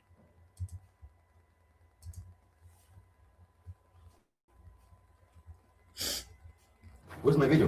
What video? I did my live stream. I didn't delete your fucking live stream. I didn't take her live down. I didn't even. Is it gone? I didn't notice. And she used to play these little games with Natter. Why? Because she made the channel for him. It was connected to her main channel. And whenever she would get mad at Natter, she would delete his live streams, which would absolutely piss him off. And she did it, A, to be vengeful and wrathful, B, to show I've got control. You piss me off, I'll delete your live streams. She wanted to show that she had her ace in the hole. It was the two of them always played power games with each other. But she wanted to show him every once in a while, I've got control of you. I deleted his live stream. Yep, there we go. She said it. I deleted his live stream. If I created this channel for you, I can take it down. And it won't bother me. It's not my channel. You have a channel because I let you have one. Out of anger. When I was watching it on replay. You choose it in that way to delete my live stream. You don't even ask me. I'm not happy with it. You're gonna fucking lie in my face. Are you gonna lie in my You're face? gonna lie in my face. You lied in my face this So, morning. Listen, I deleted his live stream. Out of anger. I don't like to lose my temper because I be bad when I lose my temper and I don't want to go there. Now, this kind of illustrates, remember the old, I just have to get into his house. This is why she wants to get into a man's house. She wants to leave stuff there. She wants to buy stuff for the house just so she can do this shit right here. I just have to get into his house, y'all. I have to get into his house because once I get in, I'm going to leave my stuff there and then he'll never be able to get rid of me. I'll come over whenever I want. I'll call whenever I want. I feel I have a right to be there. I feel I have a right to be around him. This is why you don't let a narc in your house. A crazy one at that. What you did, you need to fucking go sit down by yourself, think about what you're doing. I just want my CPAP machine. Not with these people. You need to sit down by yourself. See what you're doing. Think about it. While you have wine with somebody? And lie to me? Where's my stuff? Chantal? Just let me go Chantal? upstairs Chantal? and get my stuff. Chantal? I say one word. Leave. I want my. You know, if she really wanted her stuff, she would go there calmly and say, listen, Natter, I want my stuff. But she wouldn't just say, I want my stuff. She'd say, There are certain things that I want. Can you please go get them for me? I'll stand right here. If you really want your stuff, A, you're doing it wrong by showing up like unannounced. B, if you do show up unannounced, just be calm and say, I would like my things, please. Can you please get my things for me? These are the things that I want. I'll stand right here. I won't be a problem. Can you please go get my stuff? No, she's being very aggressive. She's like, I just want my stuff, but she's not saying what she wants. There were a couple of times that she went over there for her stuff, and Natter said, go ahead, take your stuff, and she didn't take her stuff.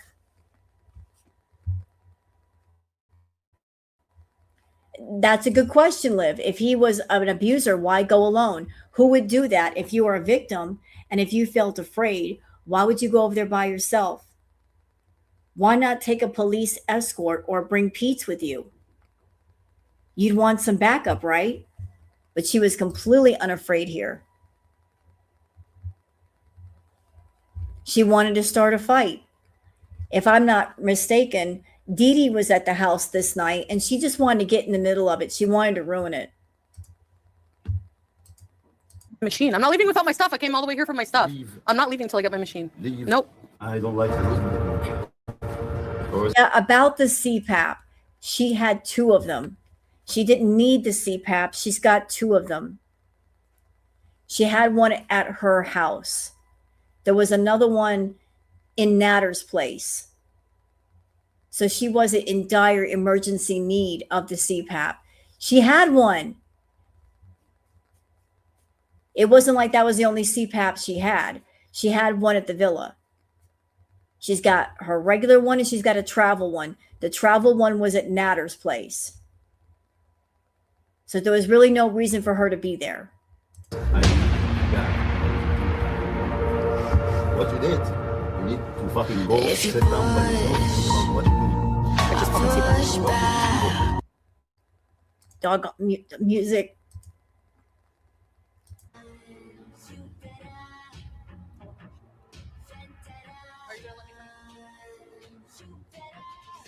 And they did this all the time.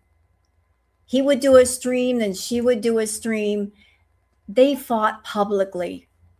They didn't do it privately like normal adult people. If they had situations going on with each other, they could have fought privately on the phone. Nobody would have heard a word.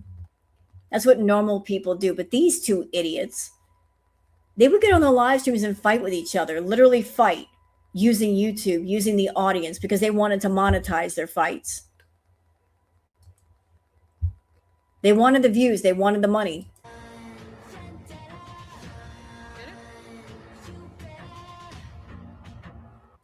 There we go again. She's mad, but she's smiling. Psycho.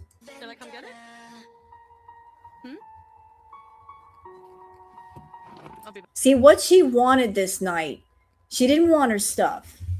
I'll tell you what Chantal wanted. She wanted Natter to let her in. And then once she got in the house, he wouldn't be able to get rid of her. He did not want to let her into the house.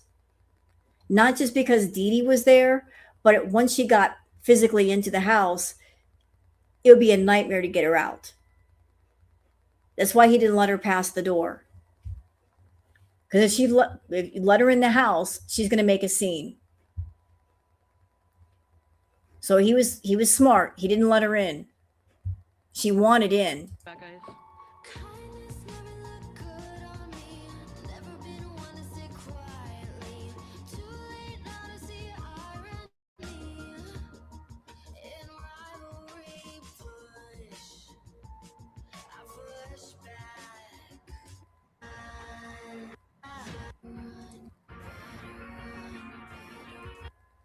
This guy is unbelievable. It just keeps getting worse.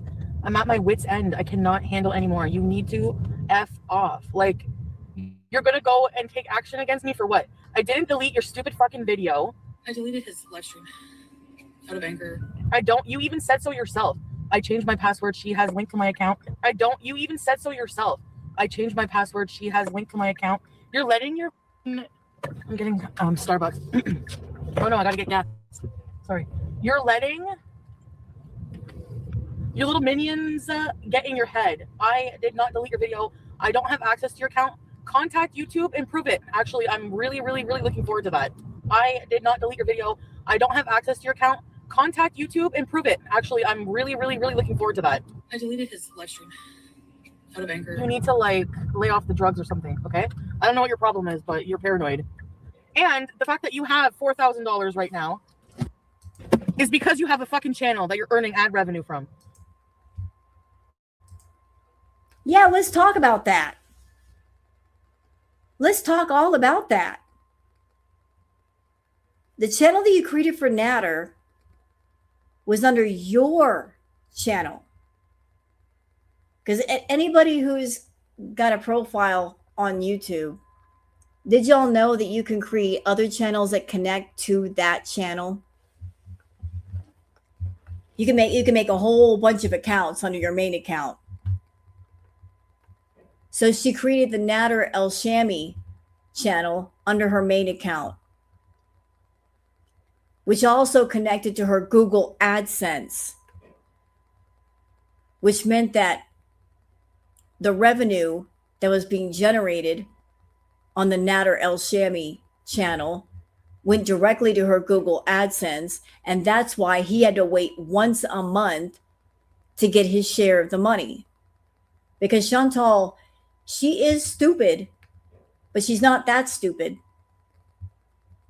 If there's one thing that Chantal controls besides men, it's money.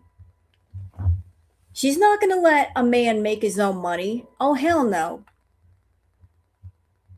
She's not going to let one of her sugar babies earn enough money to get rid of her. The money went to her Google AdSense. So he would have to wait once a month for his share of the money. She maintained control of the money always. She created the channel. She connected to her Google AdSense, and that's why it got monetized so quickly. And he had to wait. He had to wait for that money.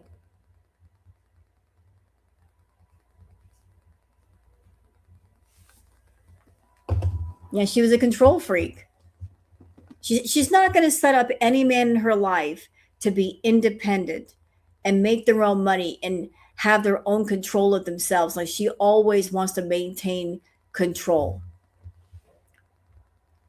Could Swordfish know how much he made each month? Could he see the exact payment? No. Unless she sent a screenshot or something over.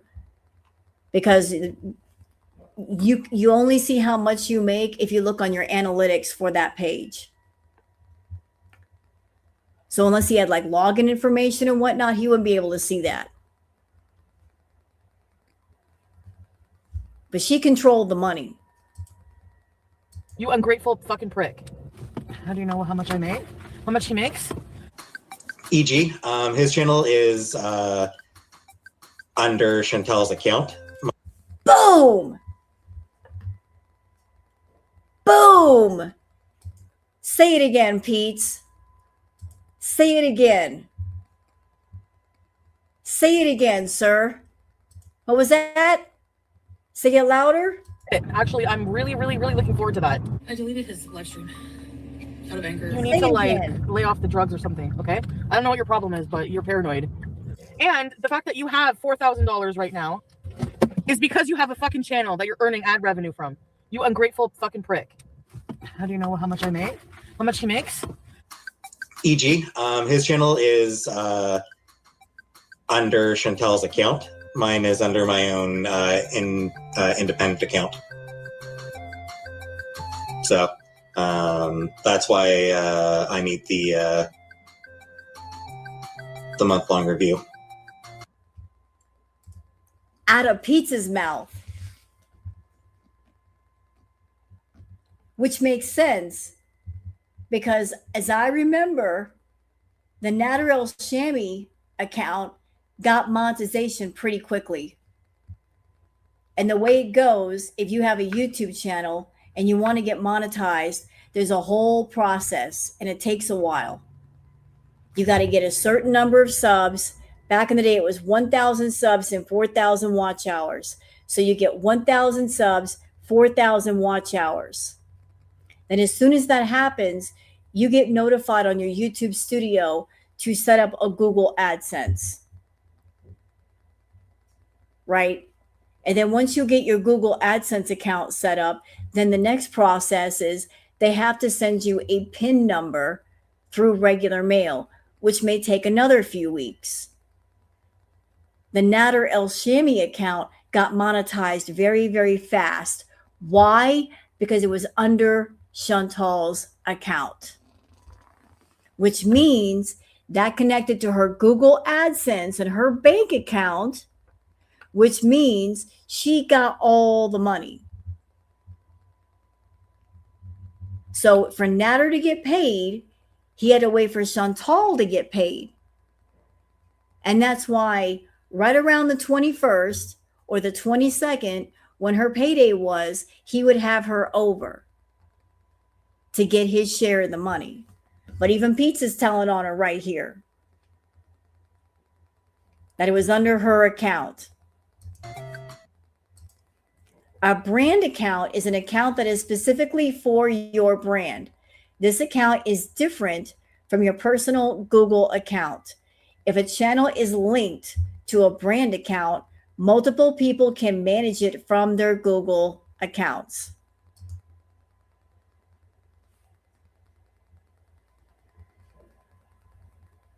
I'm just going based off of, because when he first started, I was seeing how much, like I would go into his studio to help him do his videos. Like to edit, I have to go in there, right? And while I had access with his account, the only time he's not going to let this go. When he thinks I deleted one of his videos, that's all he focuses on. Like, if he doesn't care about what he does wrong, he's not wrong at all in this relationship or at all in life, period, with anybody. Chantal, you're a wrathful bitch. It's funny how this deleting of the live or the video happened at a time when you were mad at him. Who else could go into his YouTube studio and delete shit but you? Who else would have a reason but you? If he had access and you had access, who could it be? If he's not deleting his stuff, who's deleting his stuff? YouTube is not going to go into somebody's studio and delete their live, not without some kind of provocation, not without notice. If YouTube has a problem with anything you do, they send you a notice about it. Trust me, they do. They'll let you know in YouTube Studio, we're not going to monetize this live, or we're removing this live because of this reason. They'll tell you the reason why. I have a channel. Like I literally got a notice the last live I did because I played a sound effect. Oh, we can't monetize the live because of like 60 seconds of a sound effect.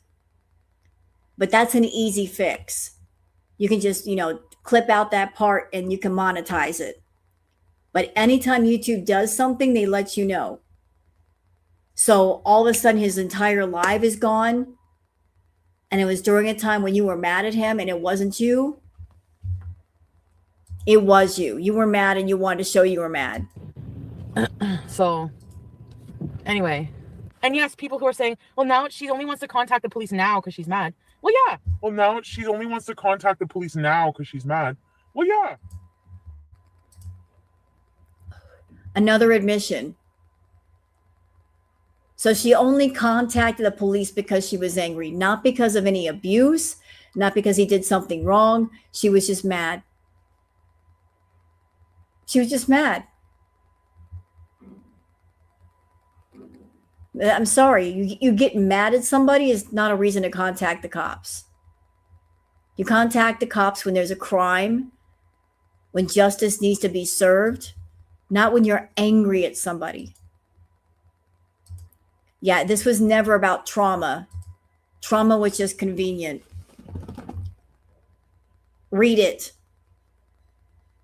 Any beezers that might be lurking, read that. It was never about the trauma. The trauma was just convenient. It was just a convenient reason that she can blame everything on. But it wasn't the real reason. The real reason was the emotion. It wasn't about trauma. It was about, I'm in my feelings.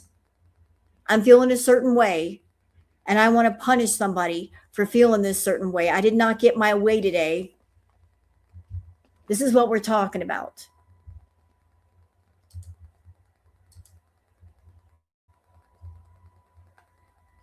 Because I forgave you. You forgave me for talking about you online. I forgave you for all of the abusive shit you did to me. You don't remember that, right? You want me to list it online? I don't think so. You're not listing it because it never happened. He's not going to let this go. When he thinks I deleted one of his videos, that's all he focuses on. You don't get to choose how I deal with what you do to me behind the scenes. You do what you do, and there's consequences for it. I don't know if you know that. Like, grow up, maybe. We'll see. You are hanging out with a 50-year-old. Why doesn't she fucking teach you these things in life? I mean, seriously, coughing. Ew, and every time I hear him cough, PTSD. Trust me. Trauma, cough. This bitch just throwing around terms like they mean nothing. Like, give me PTSD. Chantal, PTSD is a real thing, and it's serious, and it affects a lot of people. You can't claim PTSD. You don't have that. There's a lot of people that really do have it. You're not one. I got PTSD for real. You don't have it. Nothing has happened to you to cause that. You're getting PTSD from coughing? Fuck off.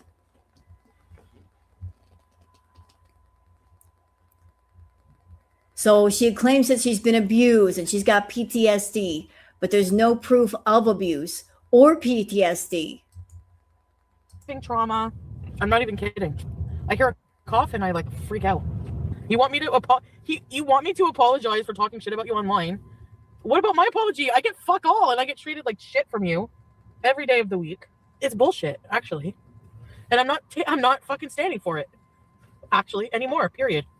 You can play this game. And I'm good at playing games, so you know what?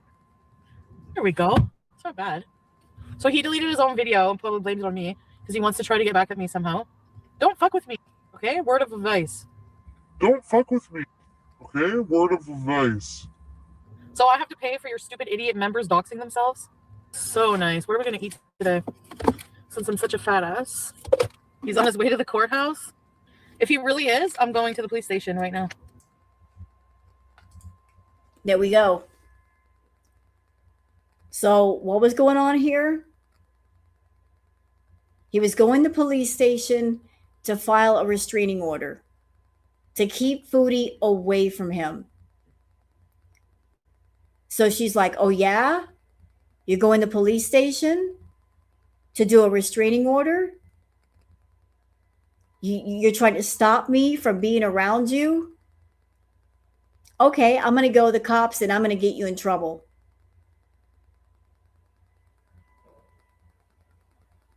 She wasn't going to the cops because she was being abused. This was a game to her.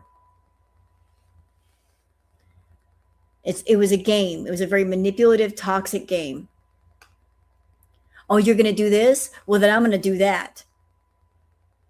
You're going to stop me from seeing you when I want to see you. I want to have access to you. I'm not going to allow that. If you're going to stop me from seeing you, if you're going to put a barrier between us, guess what? I'm going to put you in jail. If I can't have you, then nobody can. I'll put you in jail where you won't have access to any woman, and that'll be my punishment.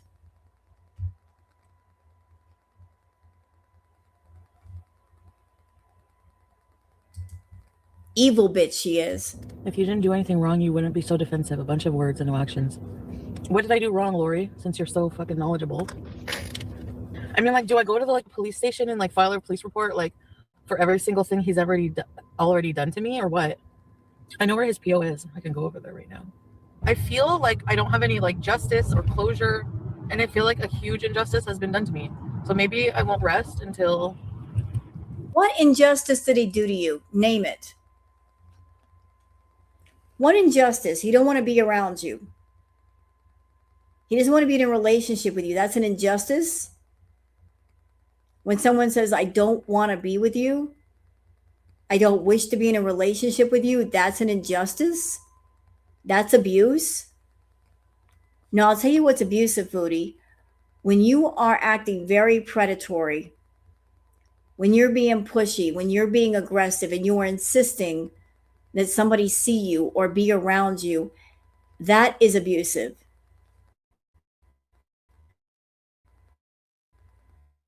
When you're trying to force them, that's abusive.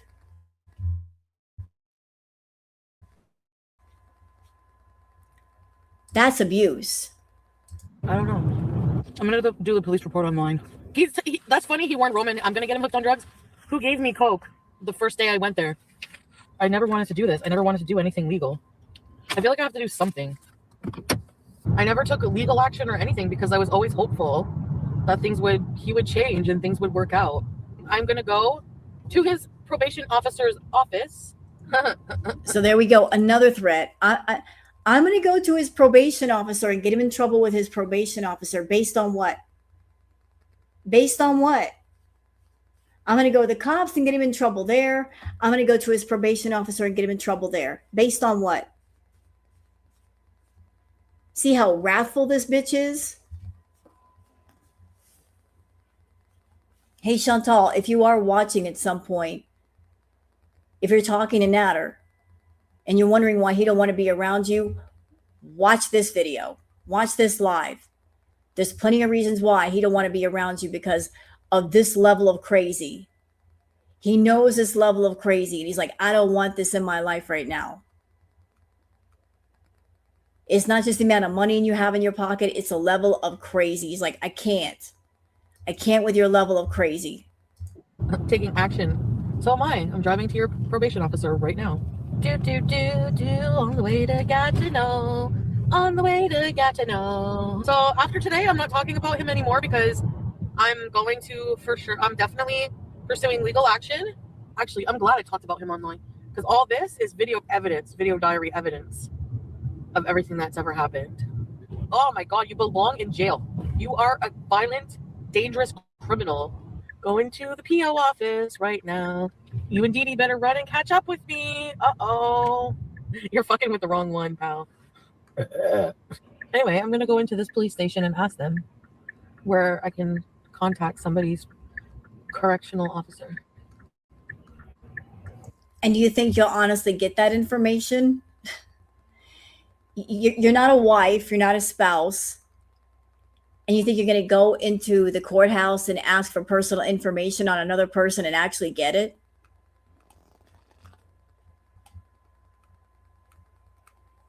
You honestly think that's going to happen? Look at the smile on her face. Like, I'm going to make trouble for you. And she wonders why she doesn't have a man in her life. All right, I'm at the police station. Salvista Police! And who does this? What victim of DV is like, I'm at the police station, ha ha ha. Nanny nanny boo boo, you better come get me. No victim would ever do this, would have this attitude. Ever. Okay, Kamikaze, that's the one that sounds familiar. Okay, I think that's the one. I saw the picture and it came up right away in my GPS. Just wait, just fucking wait, asshole. He's at the courthouse having his relocation application approved to move to Montreal. Yeah, we'll see about that. I don't know, should I go in or should I... Wow. No, she doesn't sound crazy, not at all. So he went to the police station to get permission to move to another area. She goes, we'll see about that.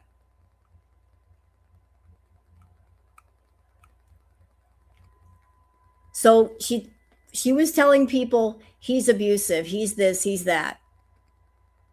And you would think a victim would be very happy if their abuser is moving further away.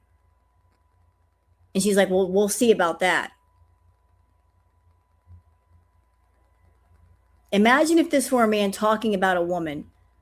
Oh, the person I'm fixated on is going to move away from me. We'll see about that. The fact that she's a woman changes nothing to me.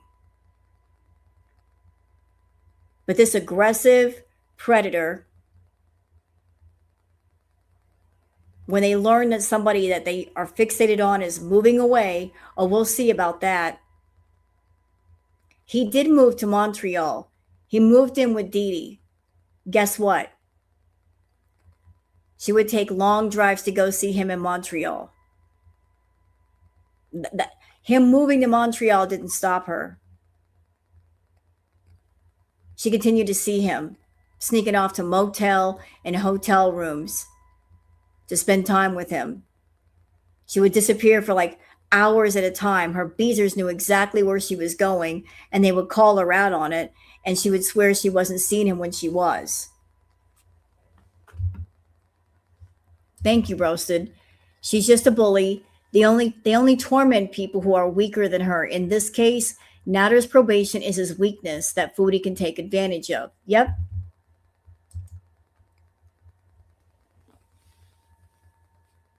Why not at his apartment? Because he wasn't living alone. He was living with Dee Dee. The place where he was staying in Montreal was not his apartment. It was Dee Dee's place. Dee Dee was there. It was actually her place. He wasn't living alone. He moved in with Dee Dee. And here's the crazy thing. Y'all want to hear about crazy? Chantal actually drove Dee Dee and Natter to her place. She gave them a car ride up there, acting as an Uber for Dee Dee and Natter. Ain't that some crazy shit? She put them in the car with her and she drove them up there. These people that she swears she hates. They got a car ride from Ottawa to Montreal. Yep, Chantal helped Naz move into Dee Dee's apartment. Talk about unhinged. She gave him a car ride up there. See what I'm lying.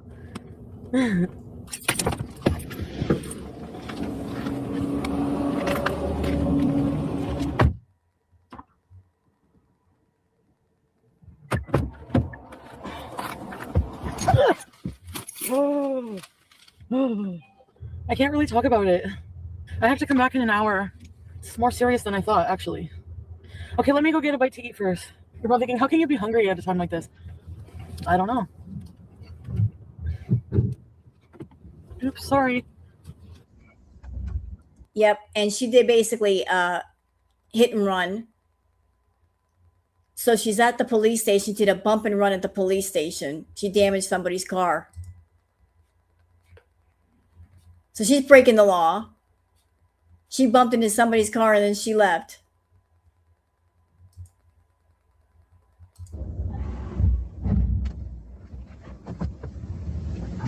Sorry. I didn't think things would go down like this. Dee Dee's in here? Really? She might be going to to Montreal sooner than she thinks. I have to go through my videos and find the dates of certain events. Okay, I will be back. Don't worry. I won't leave you hanging. I will be back, okay? I'm going to call Peeps. Okay, I'll see you guys later. Bye. So there you go, y'all. Like that was Crackhead Olympics. That's just a small piece of what we were going through back in the day for those who weren't there. That was just a small snippet of the madness. So after this incident with the police station, like, did you see how she looked when she came out? Like, she gets emotional and she goes on emotion. And then there's that moment where she calms down and she realizes, I fucked up. I did too much. There's that aftermath of regret. Like, I was just coasting on emotion and I'm coming down from it and I fucked up. So that look on her face, that was like, I might have done too much. I might have gone too far. I might have lost Natter forever.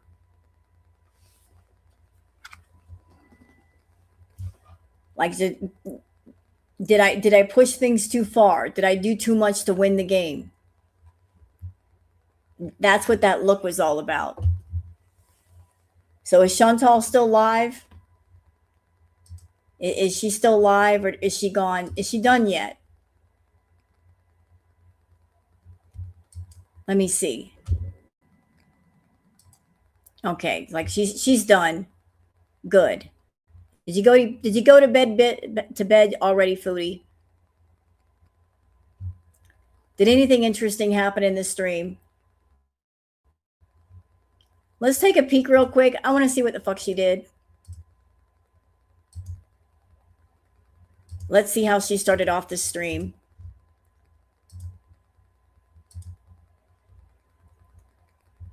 What's wrong, Foodie?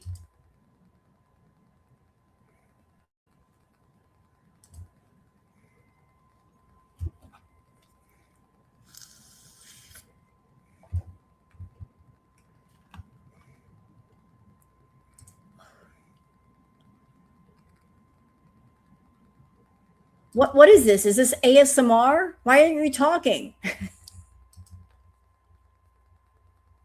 Why aren't you talking?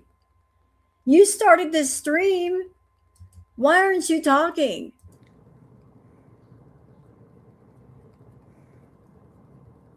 It's like quiet room ASMR.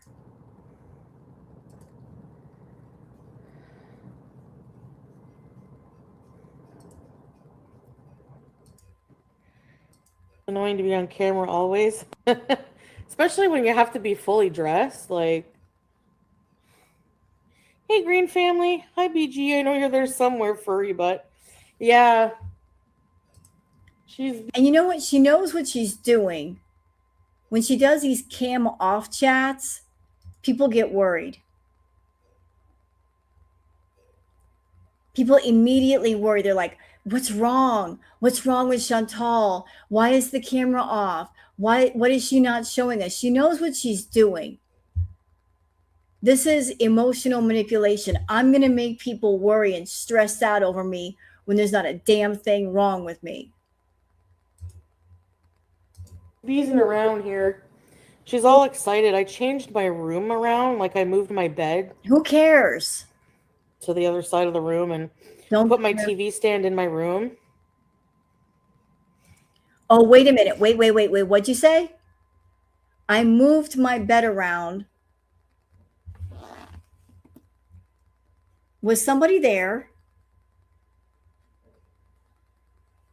Can anybody picture Foodie moving a bed?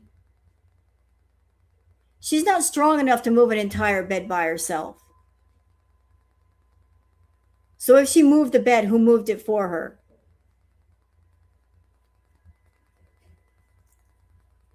Like, you can barely take out the trash. And you're moving a bed? Chantal, I'm healthier than you, and I have trouble moving my bed. And it's a queen size. And you got a cloud couch bed.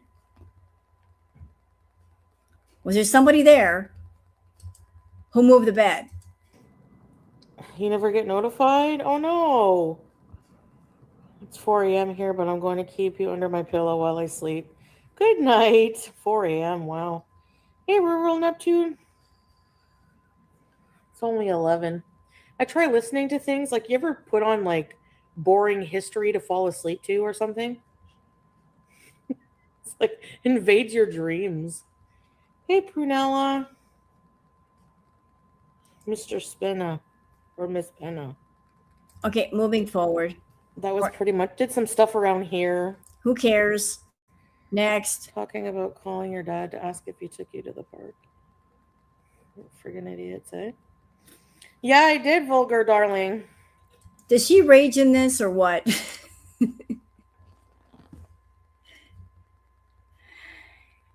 Is anybody watching this? Does she rage at all? Is it interesting at all? If so, where's the timestamp? I need to know. Is this another boring like snooze stream? No rage. So she just came on for the AdSense. Got it. There's nothing interesting that happens at all. Boo. Boo. What is this nonsense? What is this garbage? Hey, Tanya. Yeah, I know. I saw that, Amanda.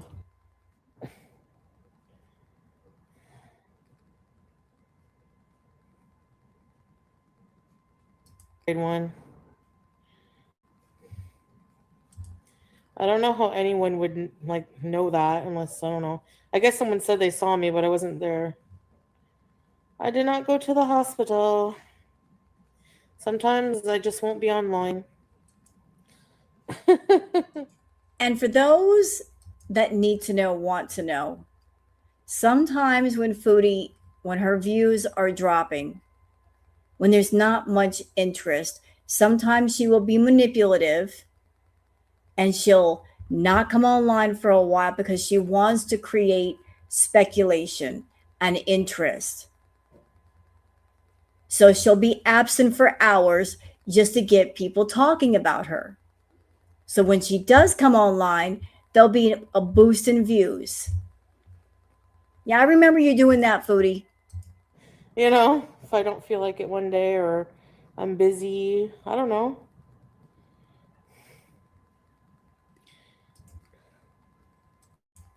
Isla Bijita. Damn, it's annoying. Oh, do I really have to?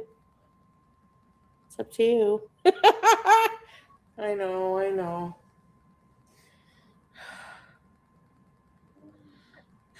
You're nothing like my sister. Look at Scrapecoat's picture.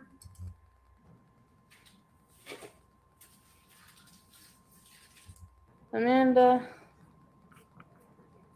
Hello, Ari. Oh, I can see why you kept the camera off, because you're high as balls, aren't you? Yes, you are. Sitting up in the dark. Your pupils looking like saucers over there. I see.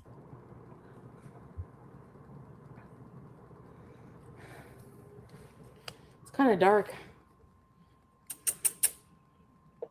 Where is she? Is that a cat on the ground? Oh, she's on the counter. Hey. Come.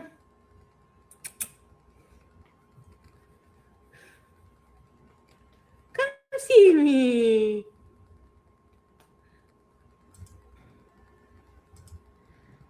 Yeah, but talking online to you guys is not the same. It almost feels like I'm talking to myself. I don't know how to explain that. But I do, like, I feel your presence still. Mine is just Scrapecoat! As if. No, she lives farther away. Children born today will never experience COVID? Why?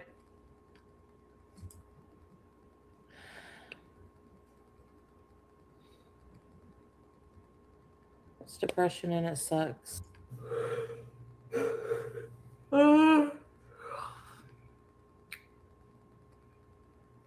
Oh, thank you, Green Family.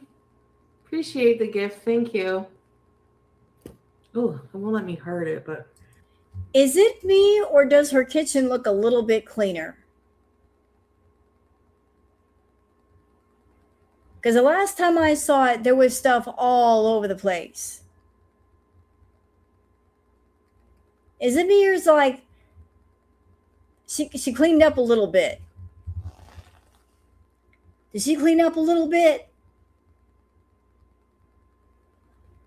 Like maybe she or somebody else came in there and did some cleaning?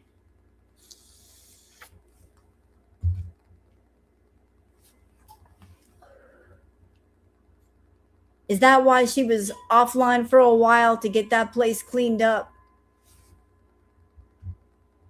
Huh. The counter looks like it was wet wiped.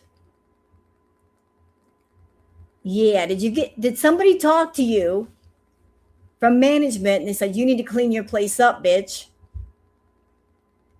So you're like, I gotta clean this place up before I lose my house. Did somebody help you clean? Thank you. Oh, there we go. Thank you so much. No, I didn't go to the hospital. I don't know where that weird rumor came from.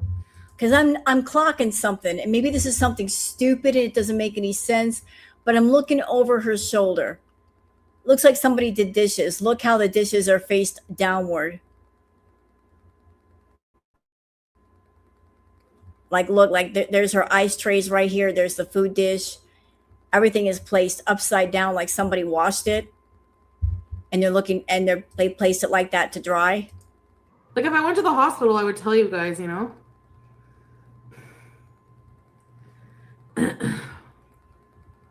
The Sodium Olympics. Maybe.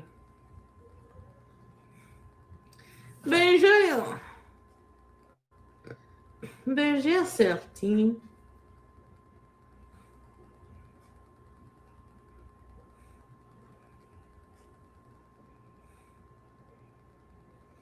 Look at her. Oh, by the way, this bag has been here, this gift bag, for like weeks. Okay, now there's definitely been some cleaning going on. There's definitely been somebody over there helping her clean. Because that room did not look like that. She had a whole pile of garbage on her cloud couch. That floor was not that spotless.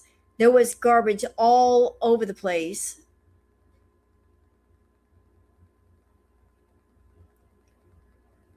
Hey, you know what? I'm actually, I don't know. I don't care who did it. I'm glad that she got help.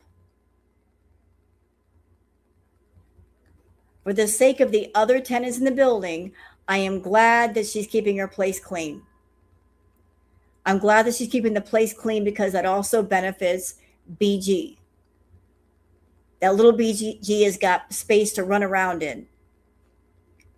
But her place did not look like that.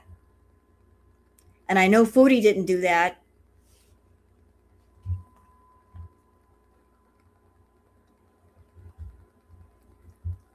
But that place looks a whole lot cleaner. She knows if she keeps it dirty, she'll be evicted. Well, I think that people leaving stuff in the reviews made her nervous. And she's like, I got to clean this place up. Because if they come up here and it looks like this, I'm in trouble.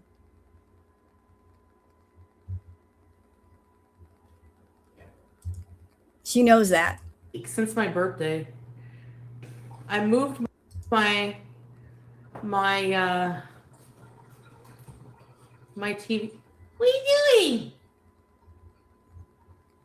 Yeah, it definitely looks a lot cleaner, and I know she didn't do it. What is this mess over here? What is going on over here? That looks what is this? What is this over? What is all this mess? Yeah. Report me for my messy house, whatever. I moved my TV stand in my room, see? And my bed this way. You think that's a good idea? Where's BG? Yeah, who moved the TV in the bedroom? Wasn't you.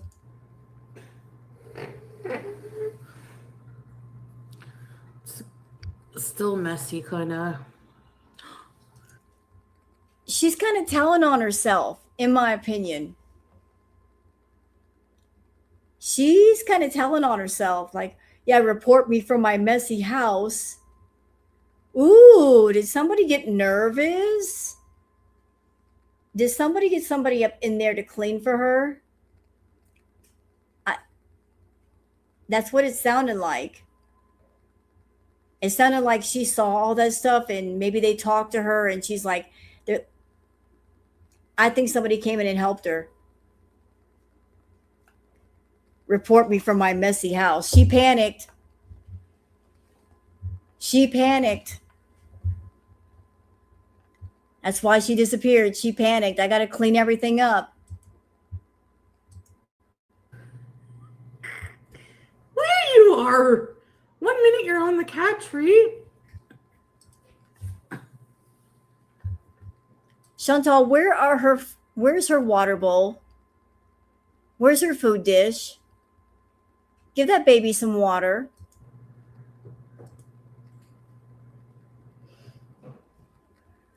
She doesn't want your fingers. She wants the water, stupid.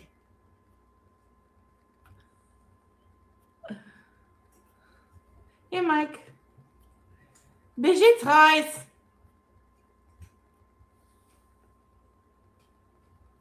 Can't go in the sink, babies. No. She's in the Can't go sink to get the water.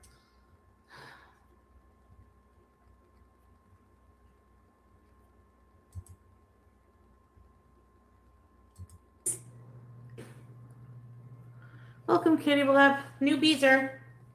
Look at this beezer. Look at this beezer. I find the spare room depressing. There's no windows. So I'll just use it as a storage teardrop.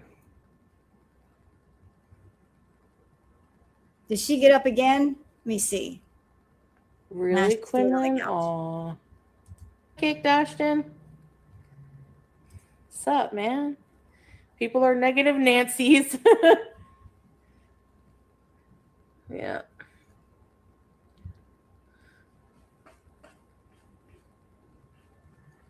I know. Yeah, we were Iona, we were looking up ChatGPT the other day about Foodie Beauty. Yeah. Fairy lights that I had destroyed. Okay, you know what? No. I just scanned through the rest of it. This looks boring. As you can see, we're not really missing much. It's another stream of Foodie sealing on the couch. But it looks like her place got a bit cleaner. Looks like somebody came in and helped her clean. Good for her. But there's really not much to report. That's why I went ahead with my retro react. You want to see the bedroom, but the bedroom's not there. Look. I'll go back. Let's see if she shows here. Here's the front room area.